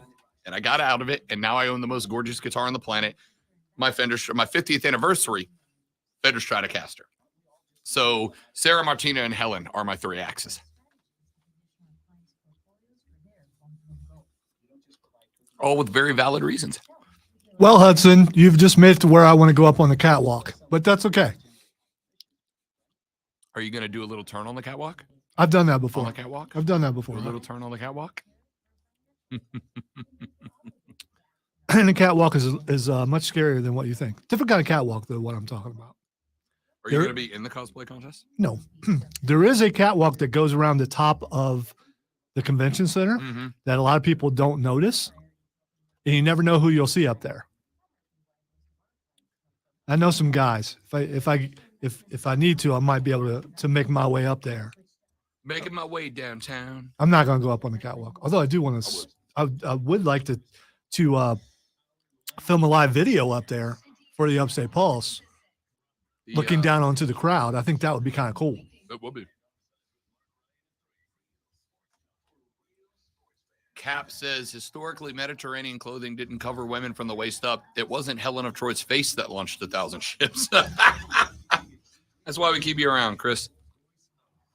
You can just come in here and eat with us on camera, Chris. That's true. That's true. Because we know you're eating also. What's the most expensive one? Oh, the Stratocaster. Easy. The Stratocaster, when I bought it, was a $3,200 guitar. In the first of a long string of financial mistakes in my life, I took out a credit card and bought it on credit. I was paying back on that guitar for years, man. But I joined a band because of that guitar, and have never looked back. So it was a worthwhile investment. If you insist. I don't think he insisted. I think he just offered. No, I know his absolute disdain for commenting on social media. I love how you are ignoring the Hyrulean elephant in the room. Chris, which game would you have picked, Zelda or Diablo? As a franchise? Yes. In the bracket, not just like which one to play right now. It is become the Matrix they live this time around for some people that didn't experience the original. I probably would have picked Diablo as a franchise because I haven't played Immortal. So mobile games notwithstanding, there has not been a bad Diablo game. Eventually, 3 started out kind of rough. Immortal was pretty good too, by the way. I haven't tried it. Yes, Hudson, I know my guitar was as expensive as a used car, especially in 2007, 2008 when I bought it. It was a ridiculous decision that adult Rob would have slapped 24-year, 25, however old I was, year Rob across the face for making. But again, that Stratocaster led to me joining a band, which then provided most of the best memories of my life. So a good investment. It worked out. Correct. This experience right now, I'm sure, is going up as one of the best experiences of his life. Also, Correct. It could be argued. no, I just meant this moment right now as the three of us eat on Oh. stream.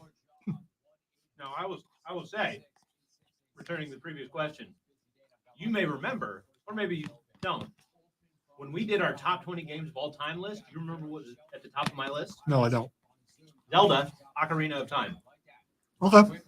I've heard people say it's one of the best games ever. It is widely regarded popularly as the best game of all time. All right, that's the only Zelda game I played, and I didn't like it. So, I mean, but it's a matter of opinion for people. And It is a matter of opinion. Yeah. And if the reason you had said that you didn't like Zelda is because you just didn't like it, you didn't connect with it, it didn't land on you, whatever, I would have been fine.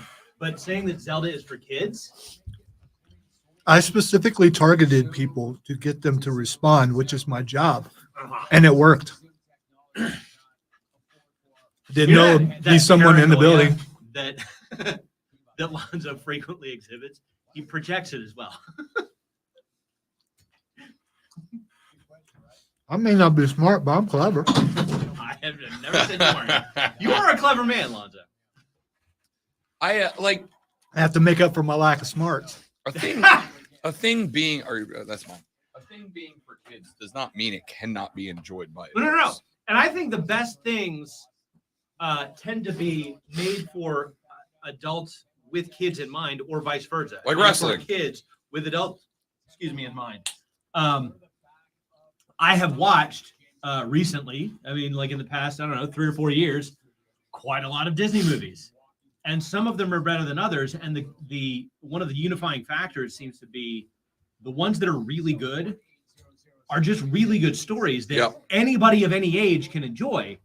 Whereas the ones that are not so good are pandering to children. Fair.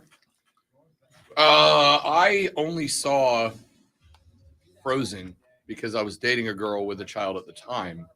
And Frozen has escalated, not just being a movie targeted to kids, but specifically targeted, I think, to young girls, although open to everybody. Frozen became one of my favorite movies. It has arguably,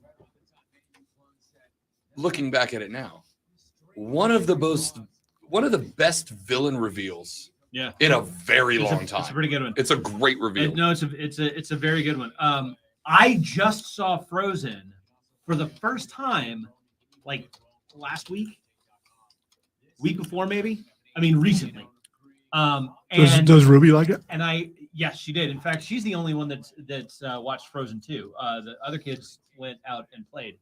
I would say it's at least as good as several of the other ones from that era of Disney films, Tangled, Moana, things like that. They've got pluses and minuses, but Lonzo and I have a mutual friend who is staunchly opposed to Frozen. And I was kind of curious. That's part of the reason that I watched it a week or two ago. I was like, let me see what the big deal is. And I watched it. I was like, it's actually a really good movie. What's his opposition to it? Why are you assuming it's a he? I don't know specifically, but I do know that whenever you start saying "let it go," he immediately just like, no, we're not doing that. And here's why I asked that. Because I also know people who are staunchly opposed to Frozen. And it's not because they don't like the movie or think it's a bad movie or whatever. It's because they had children when Frozen dropped, and they, as I did, had to watch Frozen 8 to 12,000 times. And as much as I adore, and infatuated with Idina Menzel, who voices Elsa in Singing for him, she is my second favorite Broadway singer of all time. As much as I am infatuated with her, after Let It Go for the 17,000th time, I could do without hearing it again. I can understand that. It has ruined the phrase. You're right, James. Because anytime anyone hears that phrase, someone's going to sing it somewhere in the room. There is such a thing as a song Texter being said, overplayed. Rob was your first financial mistake going into sports radio. I'm just responding. No, that's just a current one. Yes. I'm just responding back. Yes. there is such a thing as songs being overplayed. I mean, we working in radio are very familiar with the phenomenon. We built this city on rock and roll. mean, Electric Avenue. We could Both go songs down make me the want to list. die. We could probably go yearly. Like we could just look at the top 100 songs for any year and go that one, that one, that one, that one. So I guess that particular song being overplayed never really registered for me because it was just like any other song being overplayed. I get that it bothers people when that happens, but again, in our industry, it's something that you just kind of take in stride. I worked in like popular radio, like I was a jock for a while, and so I played songs, and we had our heavy rotation tunes, and they got old. I mean, even the ones I liked got old. So I get that. I will say that, and I don't know if you've watched it yet, Encanto, so far the music has not gotten old for me. Yeah. By the way, I believe the not the lead, but the woman who does the singing in it is one of those is going to be at South Carolina Comic-Con. I'm pretty sure it's from that movie. From Encanto? I believe so. Yes. Okay. I could be wrong. Beatrice is I'll the look main it up in a character. second. It may be from a different one. And But she's fantastic. She's she's so far apart from Rosa in Brooklyn Nine-Nine that it's you almost don't recognize her. I mean, not that you recognize her face, but even her voice. I mean, she's just so expressive. In Brooklyn Nine-Nine, she was intentionally deadpan. Yeah. For a lot of seasons. I just started watching some episodes of that. Oh my God. I am intrigued. Great. That show has one of my favorite cold opens ever. It's just such a perfectly set up joke. I don't remember an episode all right, or anything like that. Adasa is going to be there. She is. She played the principal. No, it's her. Yeah, it's the actress's name.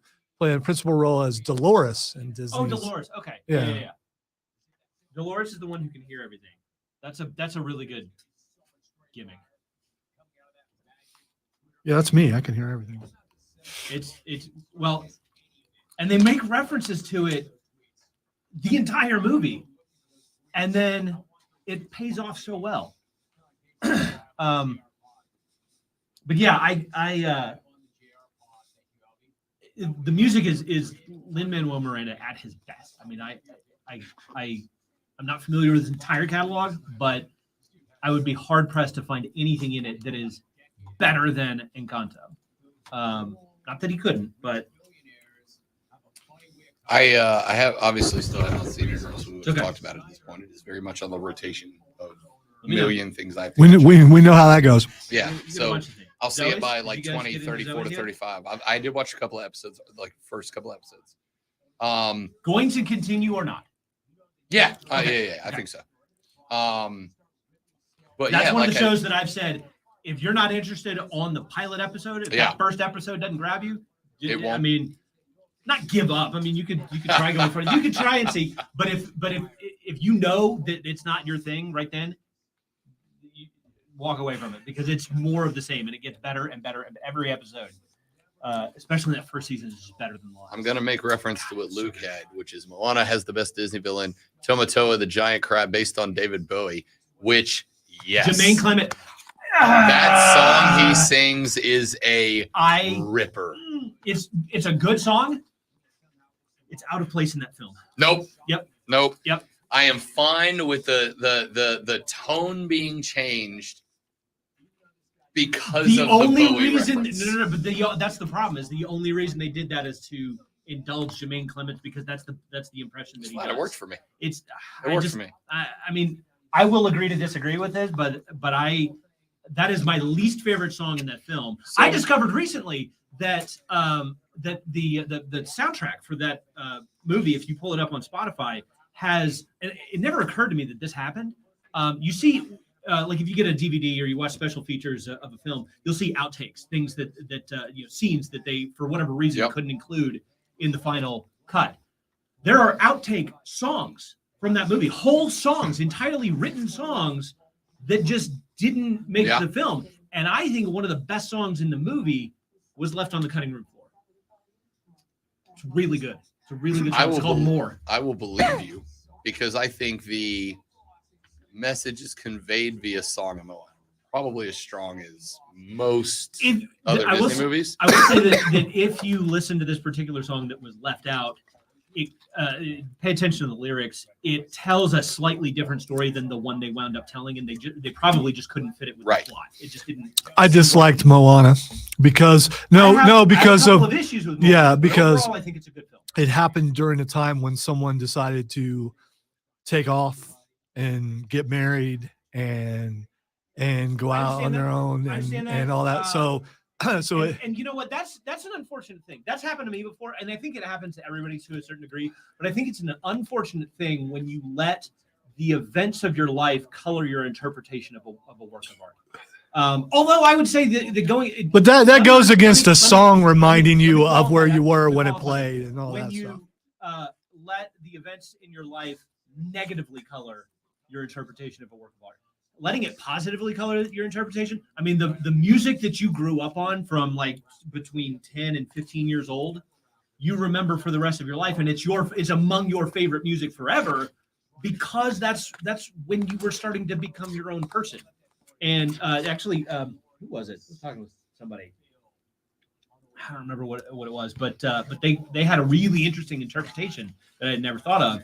That it's basically the music that you're listening to when you, to put it politely, become an adult, when you start discovering sex, when that becomes a primary focus in your life, as opposed to before when you were completely oblivious. No, Chris Rock has a whole sketch about how your favorite genre of music. It's Chris Rock. What your favorite genre of music is whatever you're listening to when you get laid the first time. Yeah, that's it's a fascinating theory. I never heard it. Yeah. But it's yes. Mario is excellent, Hudson. I can't prove it wrong. Mario is really good. You should go see it. It's worth seeing. Encanto, yes. I would argue Disney's best film ever. That's heavy praise. I do not say that lightly. Disney has had a lot of really, really, really good films. I will still go down saying that Robin Hood is Disney's best film, but you know what? Robin I have people that would agree with you. One of our listeners just sent me that Halloween costume. Cool, Luke. That is excellent work. That is good. Excellent work. Nice. What's the song is called Shiny. Yep. I'm so shiny, which is a banger. Fight me. Again. No, the song itself is fine. It seems like straight up Jermaine Clemens and in the larger context, Flight of the Conchords alley. Here's my comparison. You see Hamilton? It's on Disney Plus. No, I haven't. Okay. It's worth been recommended. It's worth a watch. It's culturally it's important. It's worth a watch, and it's entertaining. Obviously, 60% accurate, 40% dramatically fine, whatever. In the middle of Hamilton, there's a spot where the actor who portrays King George, who, by the way, is the same guy who played Hans in Frozen, comes out as King George. And so all the songs in Hamilton, most all the songs are either like upbeat kind of hip hop songs or are sung in the style of like a contemporary pop song, except this one, which is played on like a harpsichord, and it's very old Revolutionary War sounding, called You'll Be Back. It's my favorite song of the whole thing. And it hits like a brick wall because it fits nothing else in the play. But it's quite literally a dividing moment where the whole shift of the play turns towards the second half of his life. And I feel the same way about Shiny, in that is the first moment where Moana realizes, I'm going to have to do a lot of this on my own without Dwayne "The Rock" Johnson backing me up. And even though the song is focused on the crab, throughout the song is Moana like struggling to help Dwayne, to help The Rock get where he needs to be. And I think it's just it's there as a jolt to the system for the sake of pointing out everything from here on forward is different. And I think it was. And I think it worked for me in that regard. I'm also the type of dude who digs for justifications for things I like. No, that's okay. And that's a really interesting interpretation. I will say, leads in, not to just redirect the conversation. We have back 2 to more what I minutes. was So if you talking guys have about any questions, put them was now. that's one of the things that I really like about Encanto is that there is a lot of symbolism. There's I mean, the music is good at face value, but there's a lot of deeper meaning to it as well. Yeah. It's intensely enjoyable. Won't disagree. Hey, everybody. Thanks for hanging out for the Rob Brown Show off air Thanks for bonus having me. edition. See you. What's the next day we work? Monday. Monday. Have a It'll lovely be weekend. Monday. Don't drink and drive. We'll punch you in the face. Goodbye.